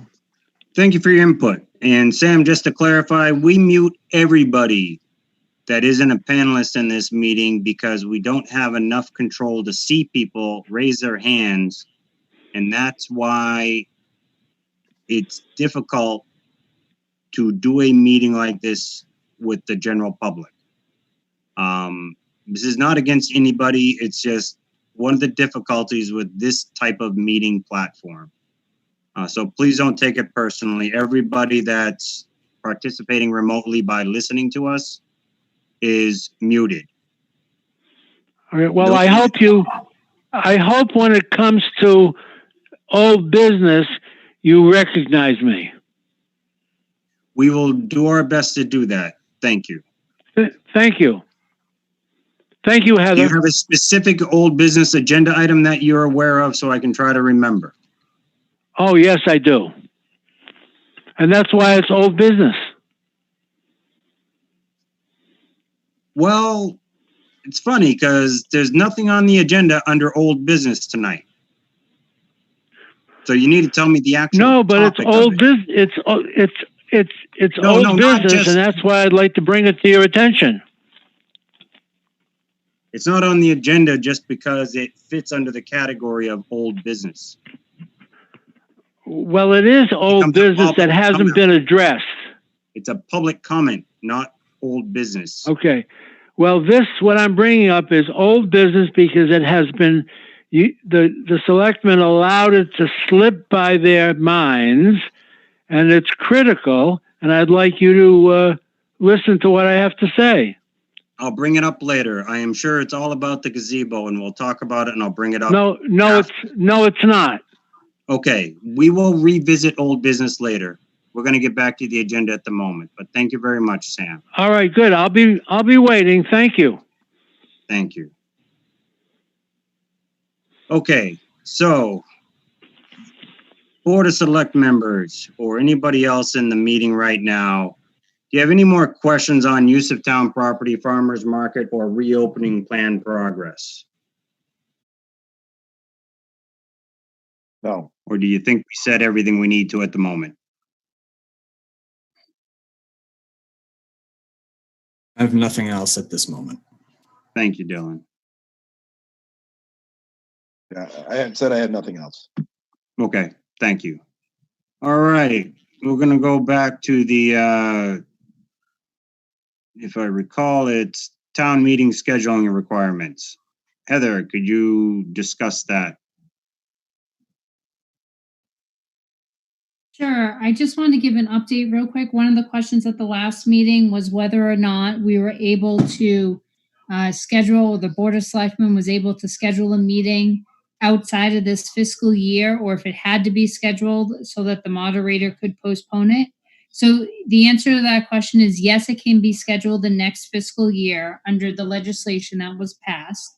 And in the event that the select board does hold off on posting a warrant, as discussed with Joshua last meeting, he had suggested waiting until the maximum time you need to do it.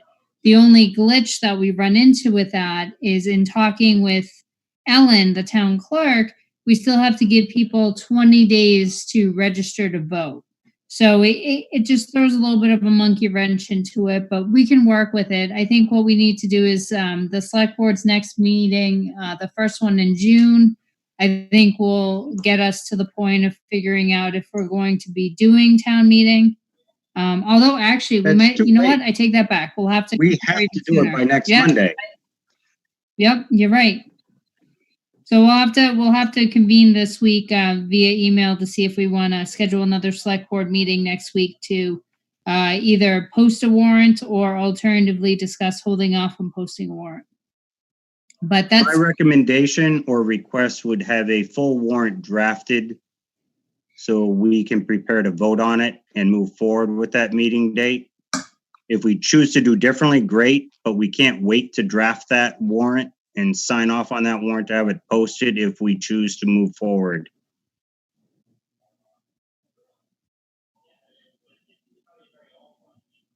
okay.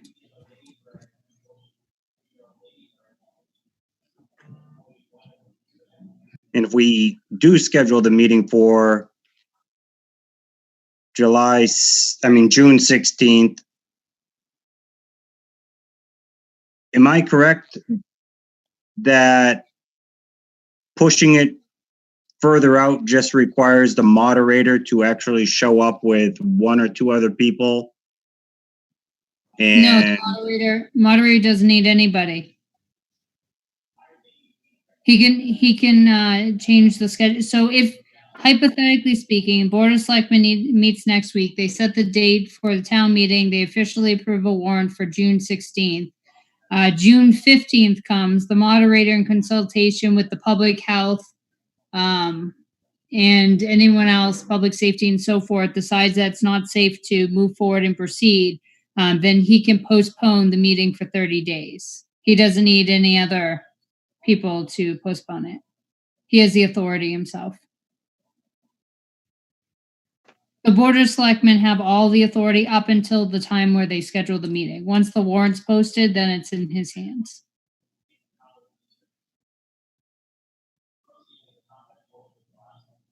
all right, I would like to know if you can check with the moderator to see if he can. I guess we're gonna have to, let's see, today is the 18th, Mm-hmm. 25th.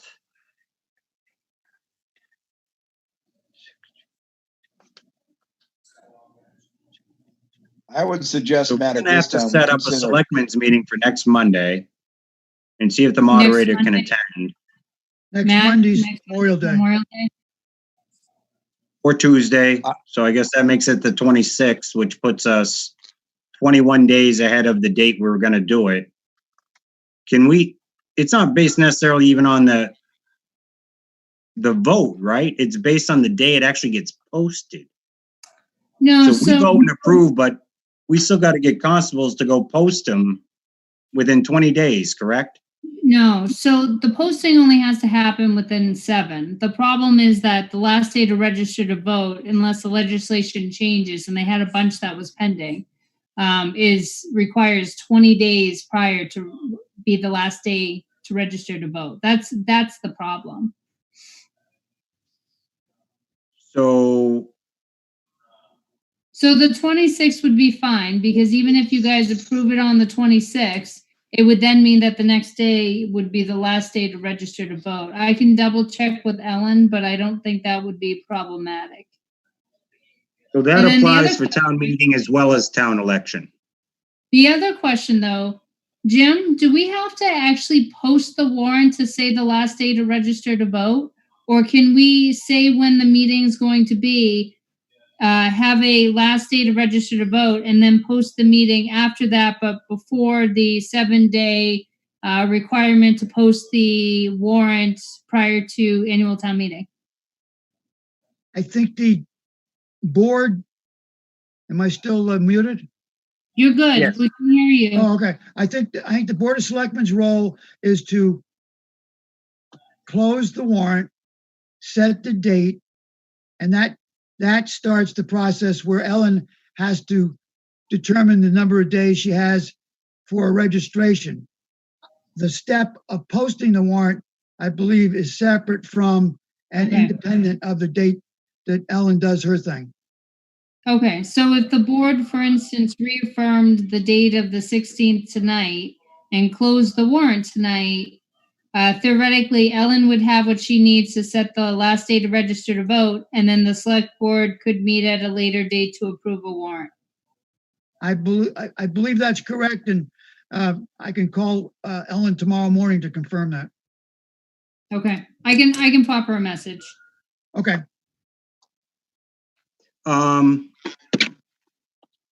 Quick question. Does the board actually have to approve the warrant or just approve the date of the meeting for Ellen to act on the notification of 20 days?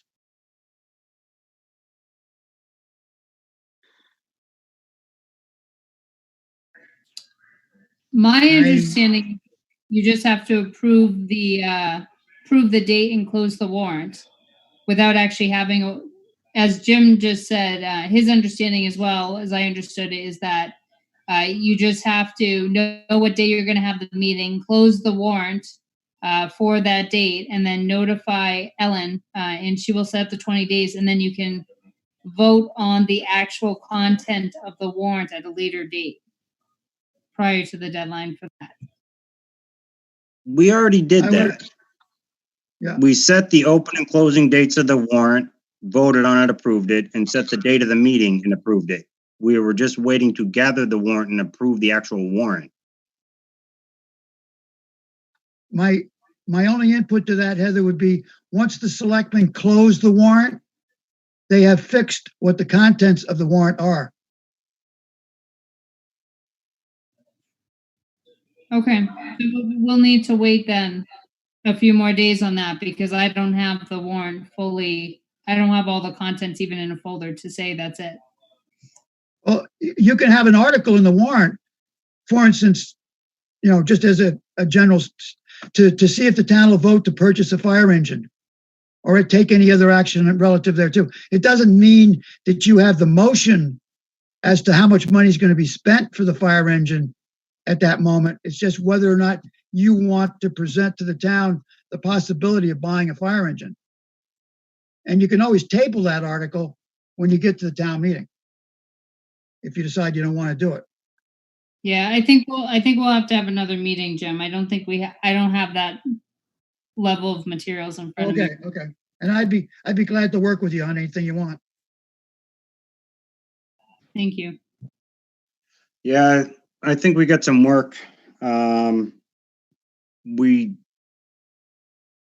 Based on my latest review of the capital plan, I'm not very comfortable with only one capital item on the finance team's recommendation. So I don't even think we have a complete list of capital items that I would recommend that we put on the warrant. I'm not speaking for the other board or the finance committee. I just still have more questions about it. So from my perspective, we got some work on this. And Excuse me, Matt. yes, When did the police cruiser come off the capital plan? that was my point. So we're going to re-review that and figure out how this happened. I don't know the answers yet. I wasn't part of that meeting. Matt, Yes, Claire. the finance committee I had talked to you about that when we were talking about the police, that he needed the cruiser. I've got that as on our list with the ambulance.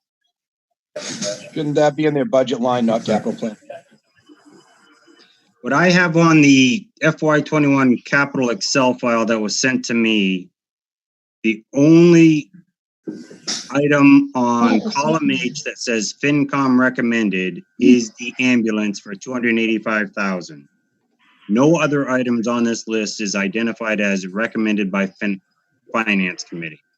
I am not saying that necessarily captured everything the Finance Committee presented to Heather or were intending to present to us, or if I'm even reading it properly. But that's why I'm questioning it, because I only see one item that identifies Finance Committee's recommendation. Well, I talked about it at the last meeting, the last selectmen's meeting. So Matt, what you're seeing on there is that was the one thing thus far that everyone has agreed that hands down needs to be on a purchase for the soonest town meeting that we have. That's the only reason I wrote finance. Everyone acknowledges that we need a new ambulance, and that's the only thing that they've all agreed on at this time. So that's why nothing else is marked as yes or definite. Plus, FinCom has to finish getting through the rest of the budget pieces to figure out where they think finances are going to land and what they're going to recommend for expenditure for capital. And we recommended, we talked about the police cruiser, and that was to go on there once we see what our bottom line on our budgets are. But that's one of the things that we've got on there to do. Okay, so I guess all I would ask in regards to that is, You want us to take a formal vote when we meet Thursday night? I would, but I would also like you to look at it so you're not assuming that all capital items should fall under free cash expense. That's not how it was originally Okay. drafted by Andrew. The big items generally fell under bonding or had supplemental funding with either Chapter 90 or school reappropriation, or like the digital record system was a combination of grant and free cash. So Yeah. I think we need to kind of revisit that so that when we're making decisions, but that's your guys. I'm just making a suggestion. I mean, it's your committee. so Can we, maybe Heather can, for Thursday night's meeting, can give us this list of the FY21 capital and put beside it what you usually take the monies from? You know what I'm saying? Claire, we have that. Remember the old version that was the scanned in copy from 2 weeks ago? So that does all the detailed out. The Excel sheet I did this past week was just the FY21 capital on it. And it didn't say from the recommended sources. But when I talked to Andrew previously about the recommended sources, that was just, best guess at the time. We actually need to look into that more. I mean, hopefully the town clerk will be available Thursday, so you guys can discuss her item on there. You've already met with fire. You've already met with police. You've already met with highway. Yeah. So those items are on here, and then the 2 school things for next week. So I mean, those items are all there regardless, but it needs to be verified. What the source is, what the recommendations of the location of the thing currently still is. Well, so I am just still looked through hoping the you papers consider- here, and I don't seem to have one, that tells where they're gonna come from. I've seen them other years, but I haven't seen one. I'll this send year. it to you again tomorrow. The problem is the Okay. copy was so hard to read. It was all the way to the right. So Okay. I'll get that to you. The other thing I'm noticing, and I don't know if it has or hasn't come before Finance Committee at all, but I noticed it's not on the plan, is I had made the request to use some of the free cash towards expanding broadband internet access to underserved areas in the town.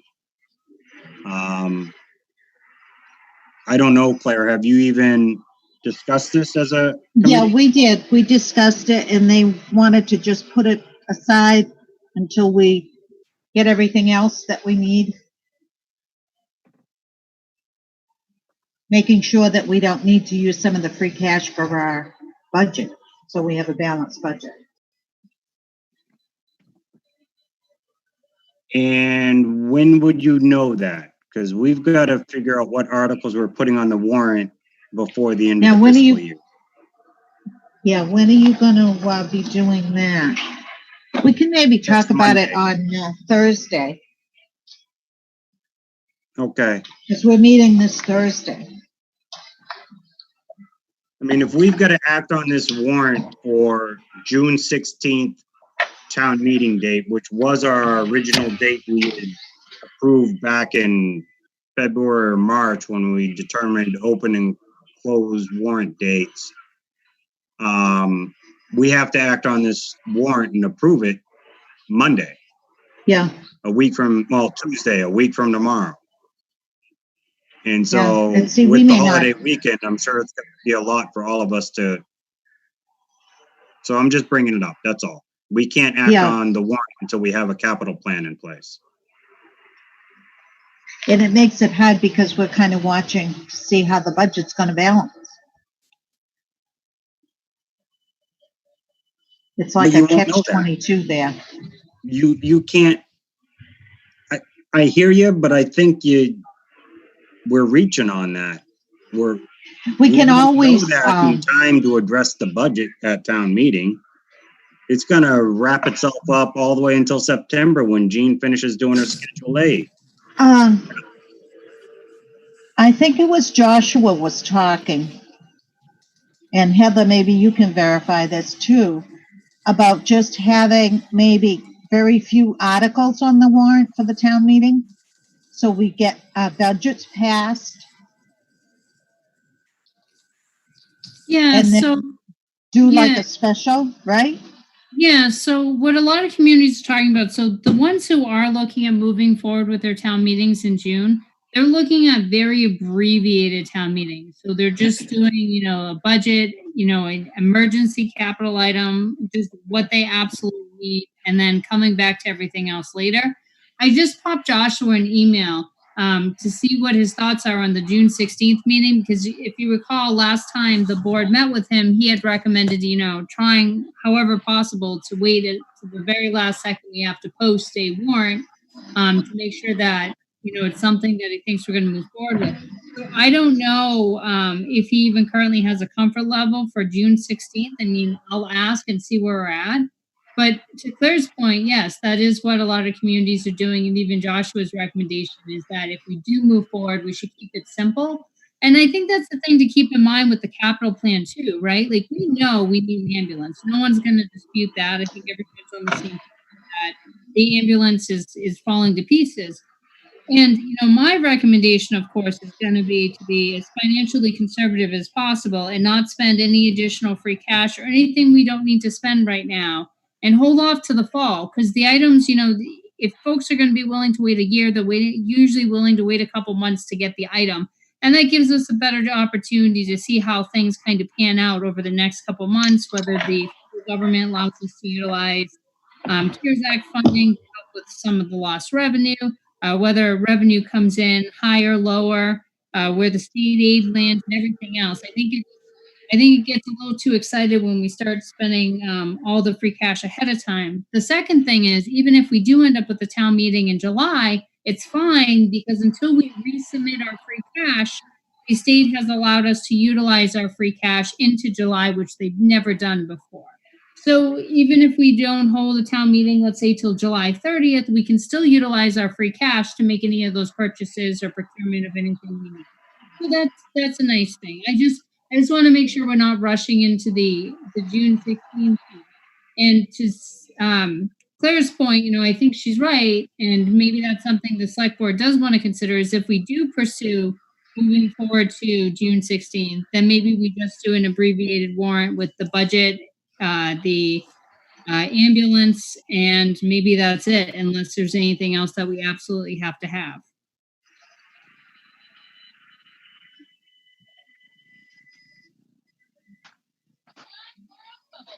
Greg, Can I put a couple words into this now? Yes, please, sir. First of all, when we talked about having the annual town meeting, I suggested that we might want to not push it off to late in June and have it earlier, as to not push it off to the nth hour. We had to talk about that and moved it up to the 16th. I would think it would be prudent at this point to consider going the other way and stop trying to shoot for the 16th. But you know what? If we're going to have our annual town meeting, let's have it June 30th. Let's have it the last day of the month. Let's have it in the furthest timeline that we can, to give this COVID stuff time to sort out and see where the decrees wind up. And we'll have a much better chance of fulfilling the town meeting. And I think having it in this fiscal year is very important. So if we can possibly have it in June, let's just target June 30th. Work on that as our new date for a town meeting. And if we can't make that, then we'll postpone it and start to make changes. But instead of trying to get ourselves ready for 16th, we ought to start targeting June 30th. And as you said, the warrant's already closed. It's just the rest of the procedural things we need to do. Officially declare a new date, and then declare the declaration for 20 days out for the voting registration, and have our posting 7 days out by the 23rd. But give ourselves a little more time to act on that. And as far as the budgetary items are concerned, as far as I understood, we decided as a board a few years ago that from that day forward, we would start putting a police cruiser in their annual budget, not as a capital item, but as part of that operating budget, because we identified that the whole the whole police cruiser force was in decrepit condition a few years ago, and we decided they really drive enough miles that they need a new car every year, and it had to be part of that operating budget. So it shouldn't be considered as a capital purchase item. And finally, free cash and stabilization, in my opinion, shall never be used to balance our budget any year, ever. So the discussion on how we use free cash is how we choose to spend the free cash, but it shall not, in my opinion, be used to balance a budget. It shall not be used for an operating budget, and neither will stabilization, ever. That's not what they're for. We need to look at the money we anticipate coming in and keep our budget to that, our operating budget to that. And those special purchases, we can certainly use free cash for. And really, that's all the opinion I have to put on those now, and I'm glad I got the chance to say it.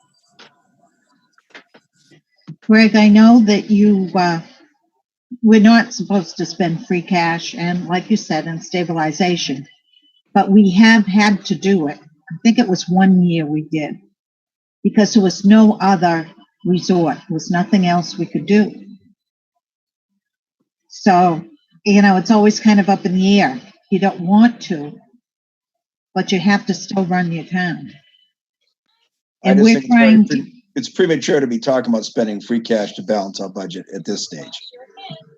Well, we don't want to do that, but you can't cut vital items out of a person's budget that they have to run the town. You have to look at the whole picture. And we don't want to spend free cash. You shouldn't, and you shouldn't have to, but it's the last resort.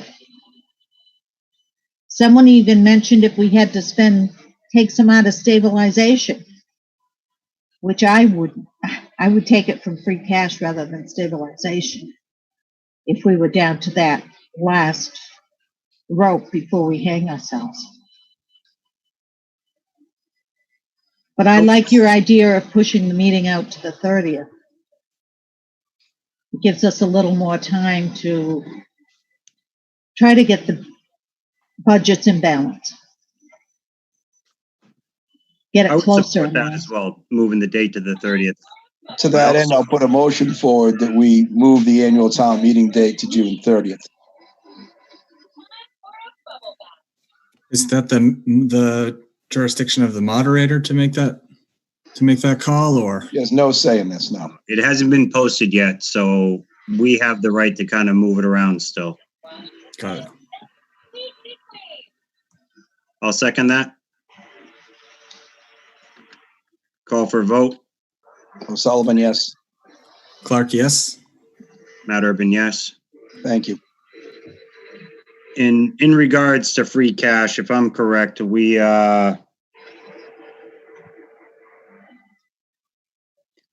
rolled over a couple $100,000 last year. This year we got certified for 600,000 something plus. Mm-hmm. If we took 50% of that and factored that into our capital plan, that still leaves you 50% of this 300,000 of it to help deal with potential budget balancing for FY20. I would think at this point we would have a good idea whether 300,000 would be enough to balance potential revenue shortfalls. I'm hoping that we could view it that way, but I don't know how the schedules looked and what the expectations from the collector's office was. Yeah. The problem is, Matt, is right now we're waiting, the biggest piece of our budget's the schools.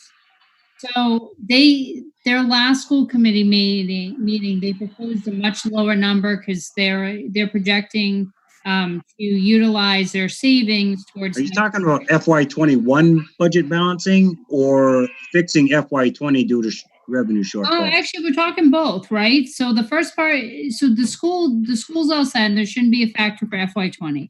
FY20, we don't know how we're going to land until we get closer. We keep updating our revenues at the FinCom meetings on Thursdays. I can send that to the board so you guys can see the sheet and where we're currently at.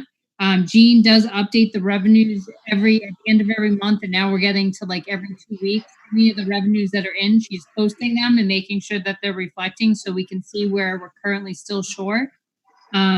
So that's a potential of something that might take some of the free cash. But the other thing is for next year, we don't know what the school's numbers are, right? So if they come in at that much lower number, then we're in business, we're doing well. It's almost as if they're level funded, life is good. We don't know if that's the number they're going to come in at. The other problem is if they don't come in with that number, then it's, essentially several $100,000 higher than a level funded budget, like 343,000, give or take. So that becomes a problem. Then the other factor we don't know about, and no one knows unless they have a really good crystal ball, and if they do, they should share it. Schools for next year, we don't know if they're opening, how they're opening, what additional costs they're going to incur if they do open, what costs the state is going to cover, how many of the changes would be in terms of mandates, and so forth and so forth. So lots of unknowns. I just, again, my recommendation is just on the conservative side, do the best you can with what you have. You try to keep everything intact as much as you can, and then you revisit things back in the fall and you know some more facts that we just don't know.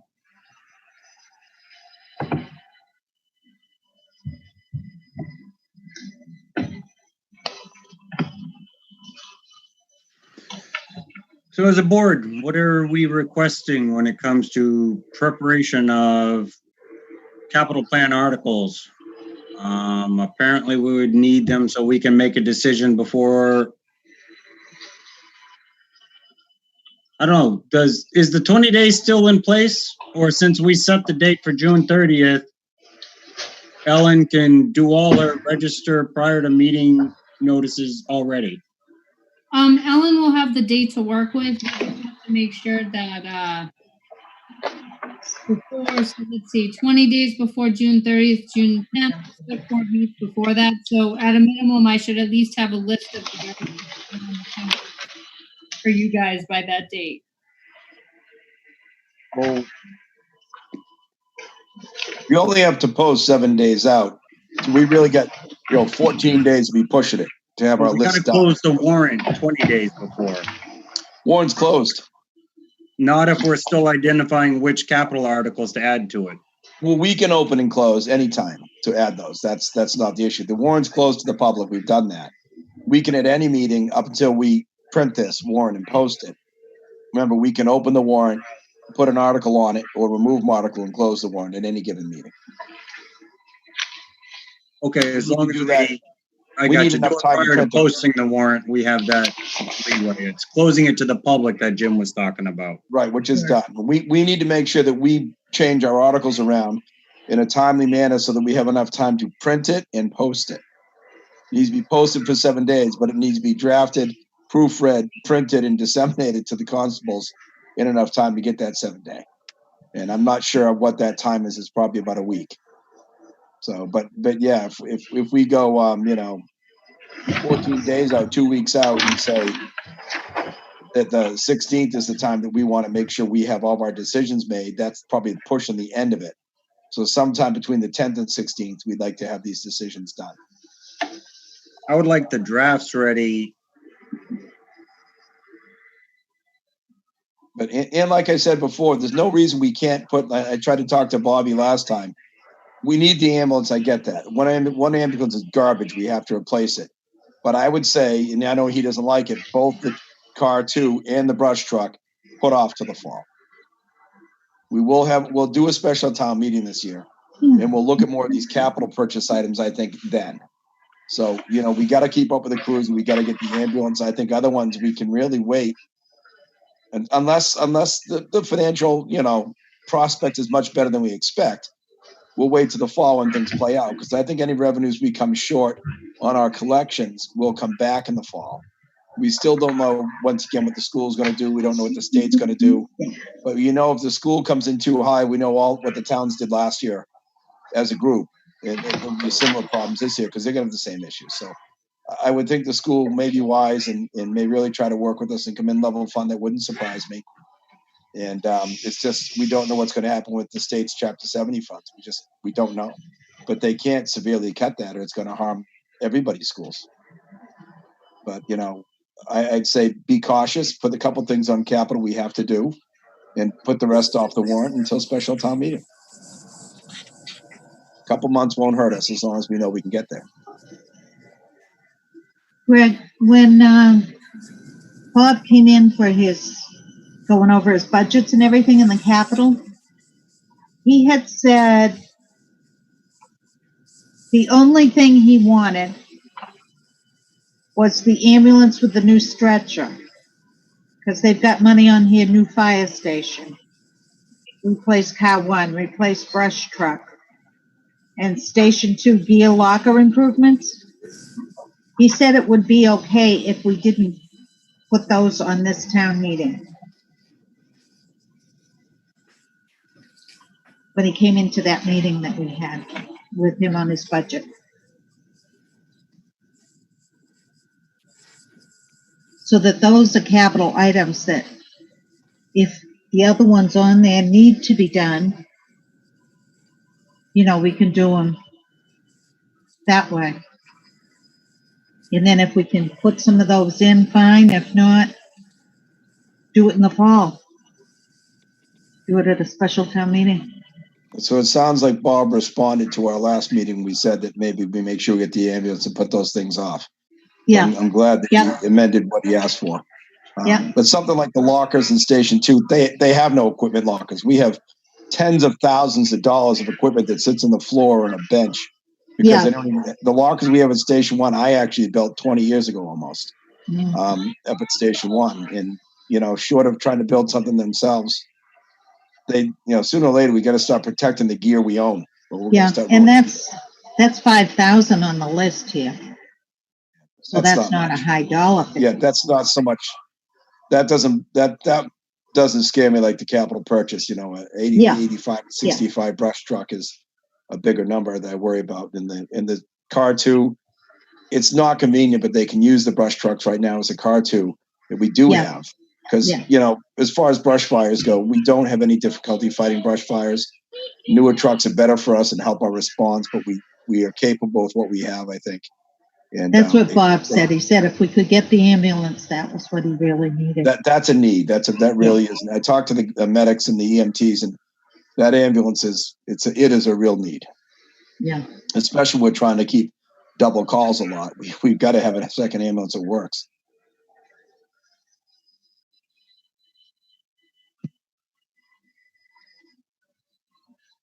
All right, so are we gonna ask the finance committee to provide their recommendations by June 1st or June 8th? Because then we've got to kind of vote on them, so then Heather can actually write out and we can approve and sign the warrants, which wouldn't be fair if we didn't give her at least a week to do that. So we need a draft review and then an actual final before we sign and it goes to a constable to post. So that's almost 2 weeks prior to the date we want it posted. We need to start looking at, I would suggest, which to me sounds more like June 1st. If we could get all the article, capital items, etc., ready for our review by June 1st, we can do a preliminary review, add, remove, request, etc. And then on June 8th, hopefully she can actually have them printed and ready for us to do our final stamped approval and send them out. I'd love to say more time, but I think June 1st is realistic, yes. Well, we're having Ellen come in Thursday night. She's got one on here for the digital record system. I know she's been asking for that for a while. Yes. You know, see how she feels. If she feels that she can get by with this now or hold off for a special town meeting during the year. It was originally intended also, and who knows right now with available grants or lack thereof, depending on how things change, that this is a phased project that was going to be an FY21, FY22. Yep. 15,000 was the first of it, and it also included leveraging CCCIT grant funds. Yeah. I don't know if that applies to FY21 and its availability, or in other words, if we wait, do we lose that grant? And now we've got a total of 45,000 we got to come up because we waited a year. Well, we can find that out. Ask Ellen on Thursday night. Thank you. Plus, I'll admit, I do recall since I've been on the board, she's been asking for this. So Yeah, in my second term, so I think she's been very patient with this type of request and the benefit it would actually provide her department.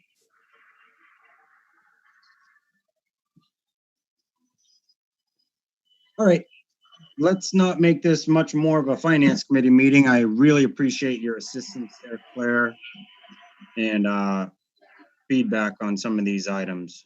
It definitely helps us keep moving forward together.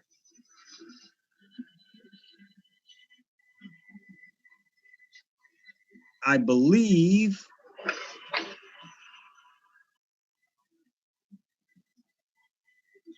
all right. We got a couple wage authorizations. If you're up to it, I can just read them off, or one of you guys. Do you have those available, Dylan? Do you want to read off the wage authorizations and make motions? I'll abstain from both. Sure, let me call them up here. Looks like she threw it on the screen for you too. Ah, yes.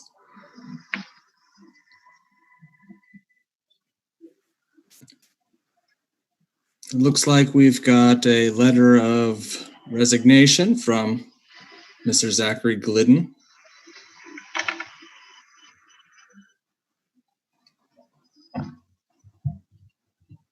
And so, let's see here.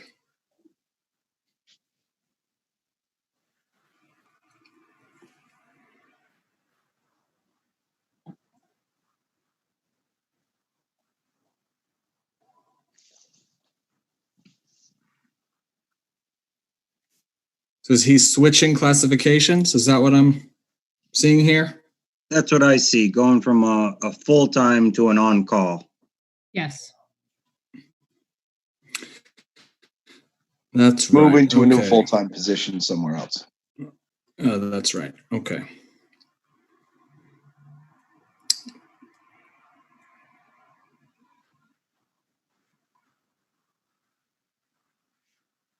So I'd like to make a motion that we authorize Zachary Glidden, who's currently at FF/EMT, switch over to FF/EMT, a full-time benefited position as of May 26, or an on-call position as of May 26. Am I reading this correctly? He's going from the full-time benefited position to an on-call position. That's right. So I'll make a motion that we authorize Zachary Glidden go from a full-time position to an on-call position as of May 26th. I second that. Call for a vote. Clark, yes. Matt Urban, yes. Sullivan, abstain. The next one is Okay, we've got Christina Gustafson. She's now picking up that full-time position. That's right. Okay, I'd like to make a motion that we accept the wage authorization for Christina Gustafson to take the full-time position as of June 1st, 2020.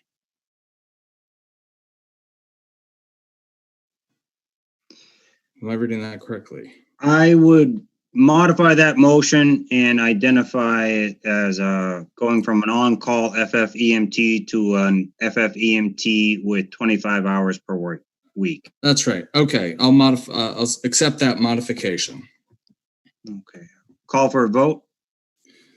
Clark, yes. Sullivan, Urban, abstain. yes. Sullivan, abstain. Thank you, Greg.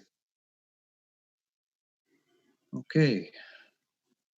That is all of our administrative wage authorizations. Next item is finances regarding open space and recreation proposal from CMRPC to help us update our outdated open space and recreation plan. Heather. Sorry, I was shooing a cat away. So the open space and rec plan. So this is something I believe you guys had talked a little bit about last time when Janet and sorry, her name. I'm blanking on her name tonight. Thank you. We're with the Board of Selectmen. You talked about the master plan and also a little bit about the open space and rec plan. In looking at this, Matt had asked me to reach out to the open space and rec committee members. There was a few of them. I have emailed everybody. Sandy followed up with the one who didn't have an email. Thus far, we've only heard back from 2 of them that they are interested in still continuing. But essentially, this is the breakdown of the proposal through CMRPC of what work they would do on the open space and rec plan. And Matt, if you can refresh my memory, if I believe we would be funded for this through the grant we have, which is the Small Communities grant. Does that sound about right?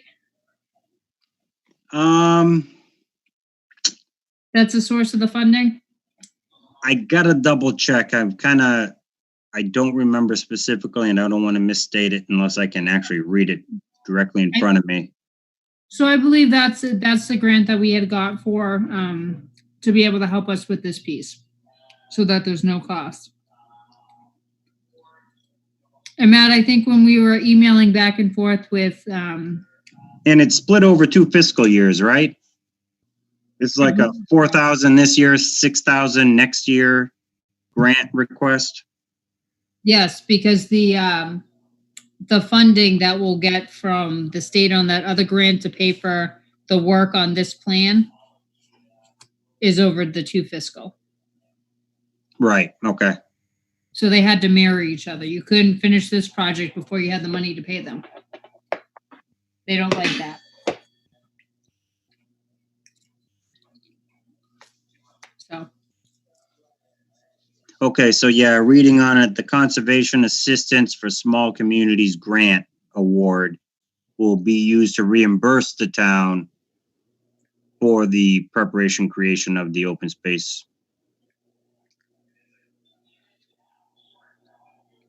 But it is only worth 80%, so there's 2,000 of that we would have to identify coming out of our budget somewhere. I thought when we talked to her about this on the email, there was no additional cost to us because I thought everything else was either sweat equity or covered in that other grant.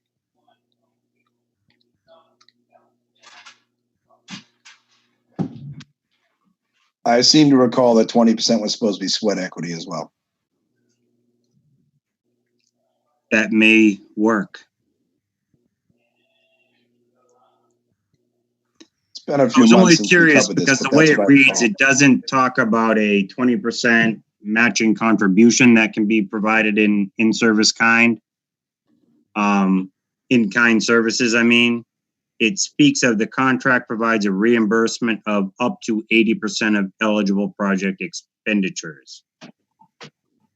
So my recommendation for this, given the hour of the evening, was if this is something the board wished to pursue, that perhaps a motion to approve it pending confirmation of the sweat equity being the other 20% would give Matt authorization to sign so that we could move to the next items.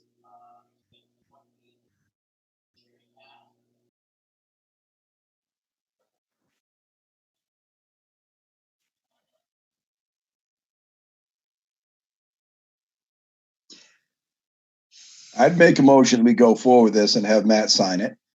And even if it did turn up that we had to put some money towards in the future, it's worthwhile. But I believe it was in such a manner that we didn't have to. But I'd make a motion that we move forward with this. Yeah, I will second Greg's motion.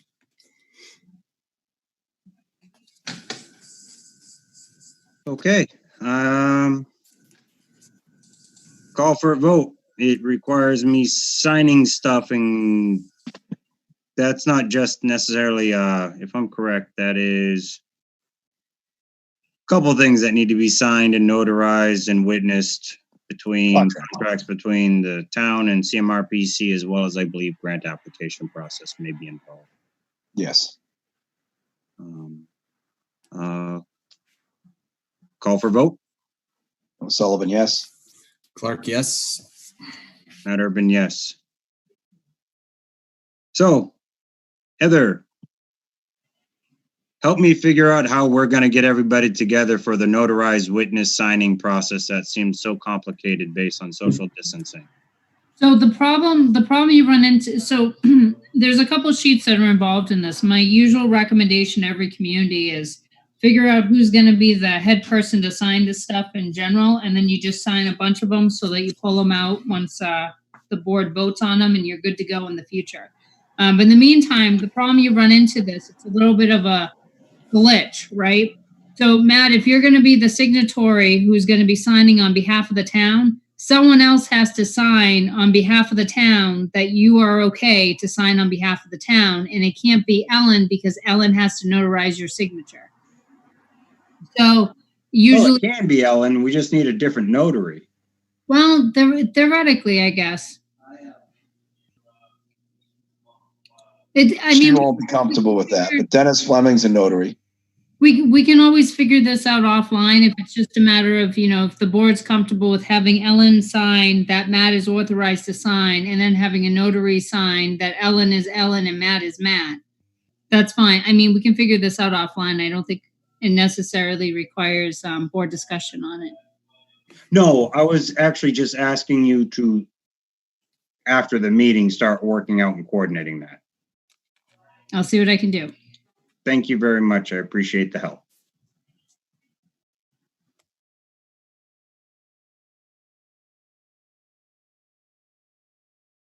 Oh, I got myself going the wrong way. I got way past my agendas. What's the next item on the agenda? I'm catching up.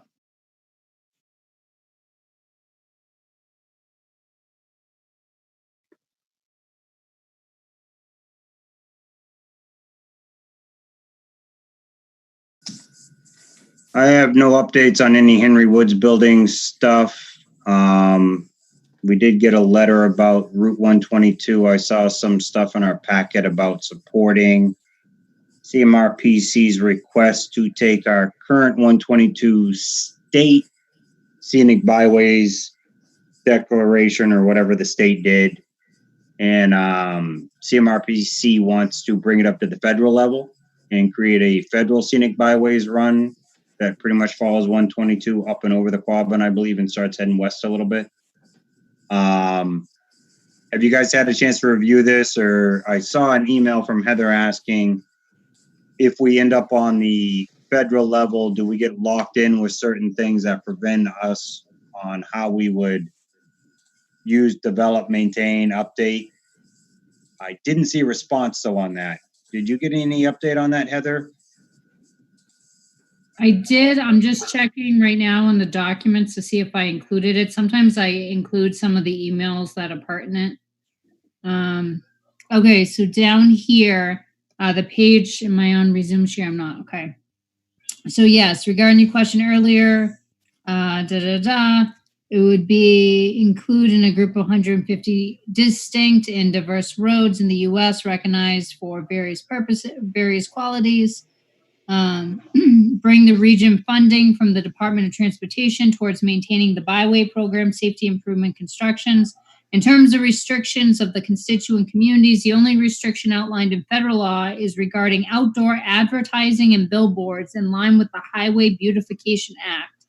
And then they cited this chapter and verse. Otherwise, to maintain the program, the intrinsic value of the scenic byway as outlined in the corridor management plan must be maintained. That being said, there's only one example to our knowledge of a scenic byway being de-designated, and that is due to local decisions and not the National Highway Admin.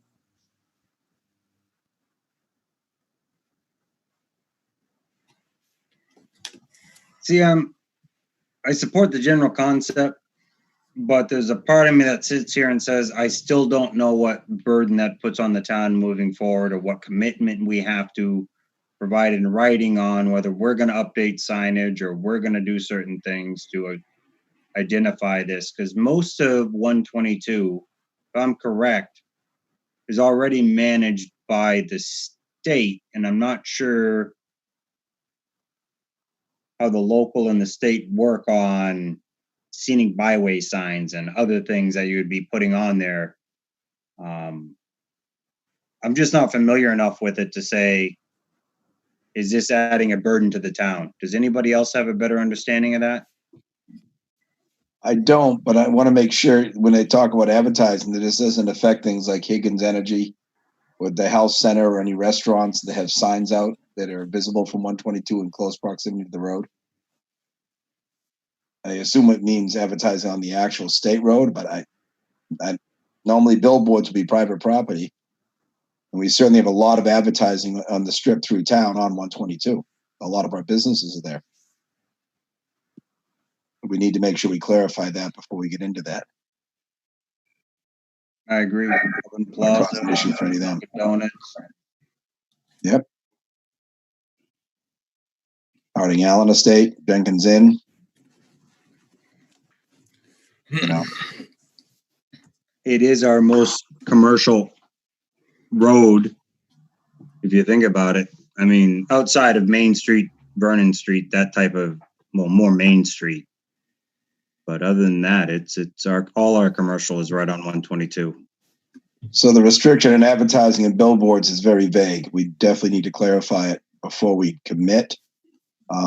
You know, if we give our consent to go along now, is that committing to it or is that just taking a step forward?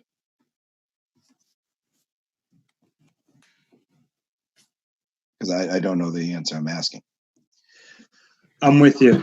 I thought I read somewhere in here there was a draft letter that they provided, but in that draft letter, they also said, fill in the blank here and something to do with identifying the commitment the town will make towards some improvements or something.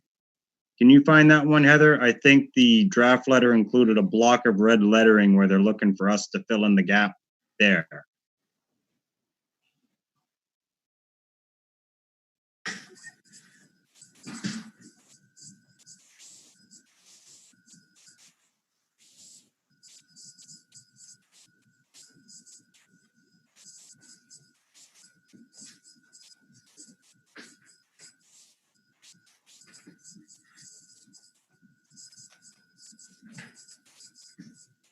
So we need to figure out if we were to do this, how we would plan to support Route 122. As a scenic byway. I mean, ultimately.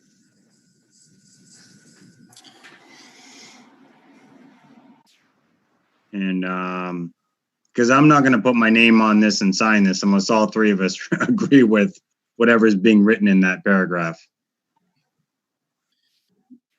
Yeah, I see that they want a response by May 26th, which would be a week from tomorrow. So does that mean we could revisit this on Tuesday? Tuesday meaning tomorrow or a week Tuesday, from tomorrow? Either, actually. I think if we wait till a week from tomorrow, we might be late in actually getting it out, because by the time we meet, it'll be the end of business that day. Yep.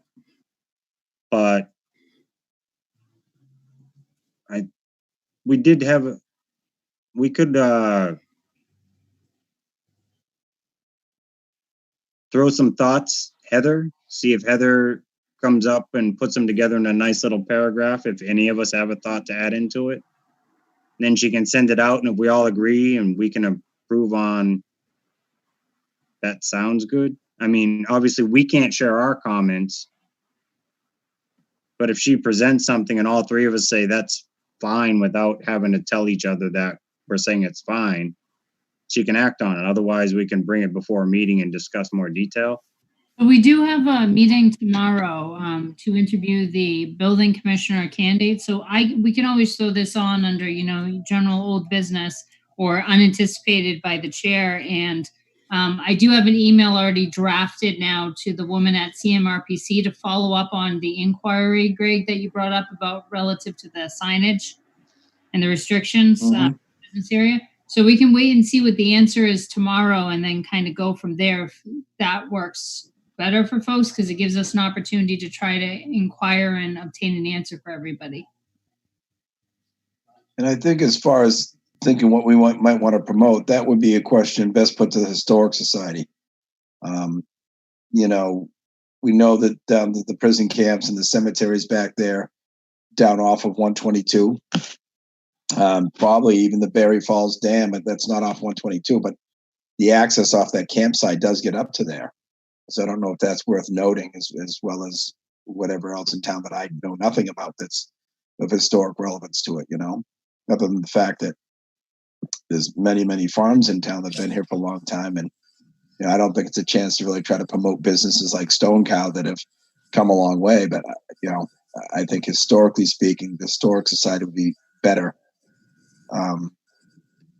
at recommending what we might want to highlight.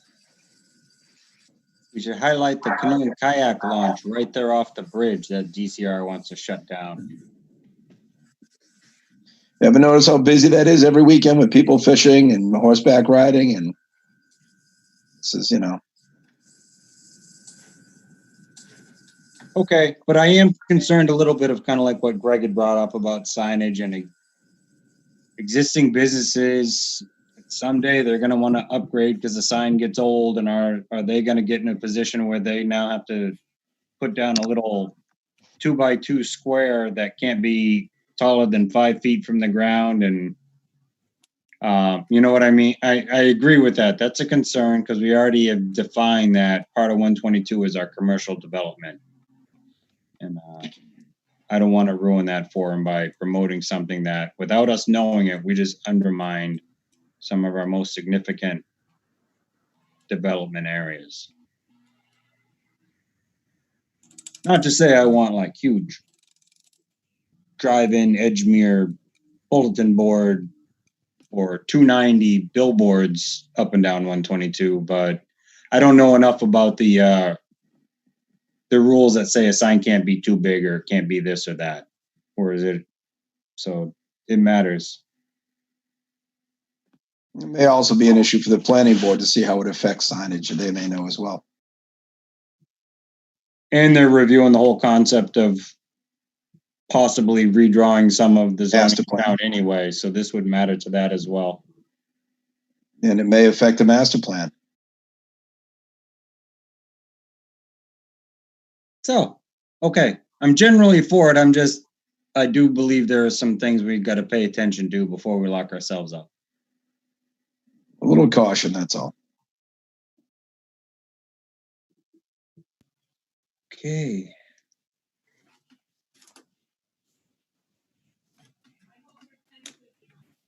We did receive correspondence and things like that. I'm going to give one last, Sam, I'm going to give you one more minute. It's going to fall under public comment again, although you define it as old business. So you can discuss something that we may revisit under a specific agenda at the next meeting. Excuse me, what did you say? You have 1 minute to talk about some undefined old business you wanted to bring to our attention. Okay. Almost a year ago, Andrew Gola sent a letter to Doug Martin and myself regarding solar on the police building. Since then, there has been much discussion. The last meeting I went to that was not virtual, or one of the last meetings, you instructed Andrew Golas to prepare an RFP. This was done months and months and months ago. The question is, where is it? Why hasn't it been developed? Every day we don't have solar on the building. It's costing us a rate of $30,000 a year for electricity. And I think the selectmen have dropped the ball. So I think I'm within the minute, or do I still have another 27 seconds? I'll give you 15 more seconds. Well, you understand what I'm getting at. I remember specifically he said, Andrew, draw that up and we'll get it done. And this was done. Well, the date of the letter was July 16th, 2019 at 4:11 p.m. from Andrew Golis. And no doubt you as selectmen would have read the letter. And you ordered an RFP. So I don't know what the next step is other than let's get an RFP going. I think my minute is up. It is. And I'm going to give a quick response.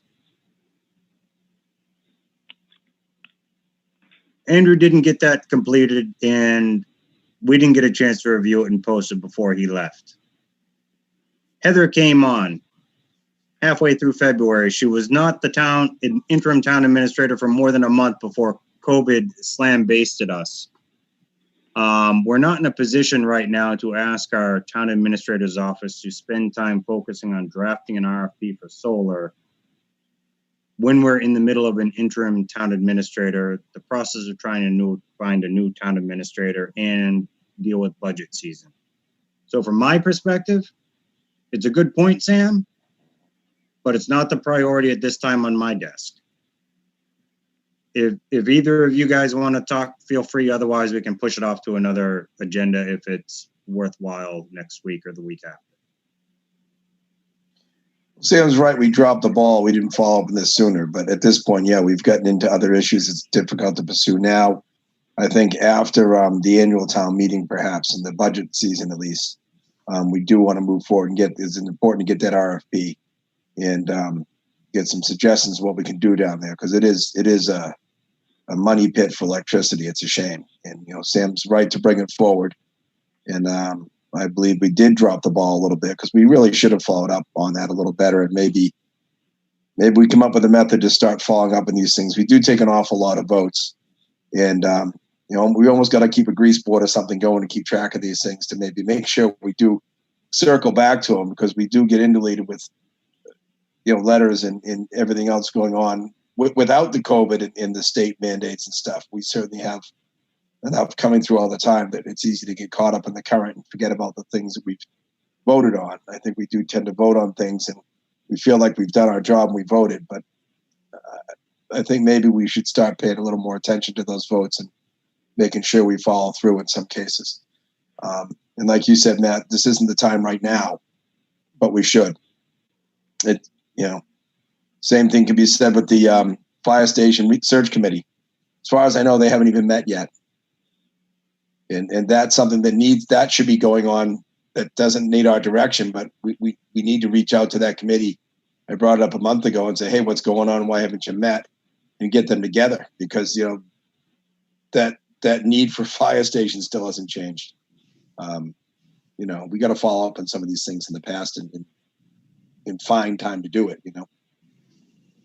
I agree. I would like, if I have another 15 seconds, I'd appreciate it. You don't. Well, I think it's critical. You're wrong.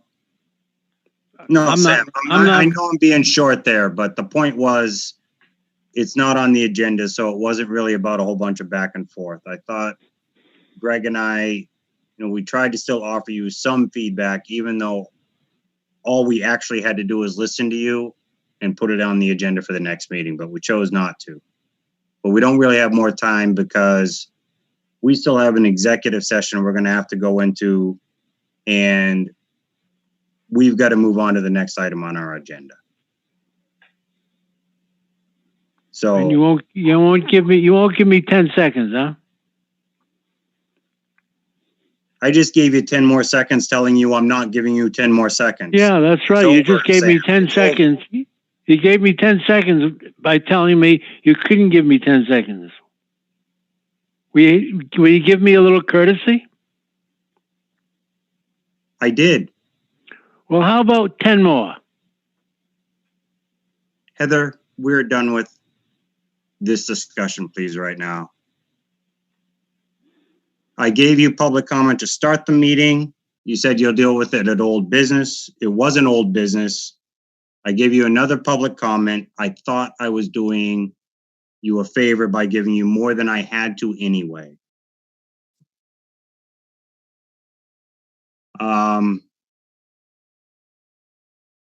Unless one of the other boards of selectmen want to give him the time. I'm not a dictator here. I know it may come off that way, but I didn't think we needed to keep going on that at this moment. Oh, okay. So I don't worry about 10 more seconds, but that matter, I don't know. I never hurts to hear what somebody has to say, but I don't want to let it go on and on. But I don't know. He did have a relevant point. It wasn't a wasted point. My opinion. It will harm to listen to me. Just something else to say quickly. can Sam keep it to 10 seconds? I'll give him 10 seconds if you think I cut him short on something that might have been worth hearing. Heather, can you unmute him and give him a chance? Selectman O'Sullivan has been aware of some issues going on with CMRPC and the land on Town Farm Road, and now that it's being regularly used as a dump. Now, there's a gate across Town Farm Road area that's never closed, and people are repeatedly and regularly using that area as a dump. And Selectman O'Sullivan has been in contact, or had been in contact with Andrew Lowe from CMRPC to try to get some remediation done. So what we're doing is we're asking for remediation on one hand and assistance on one hand, and on the other hand, townspeople are dumping things on land that we want to ultimately use. And I've used 10 seconds. Thank you. Thank you, Sam.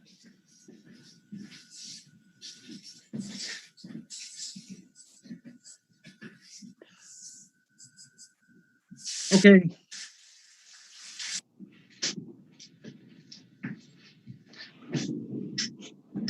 All right, I'm going to make a motion that the Board of Selectmen move into executive session under MGL Chapter 30A, Section 21A to discuss strategy with respect to collective bargaining.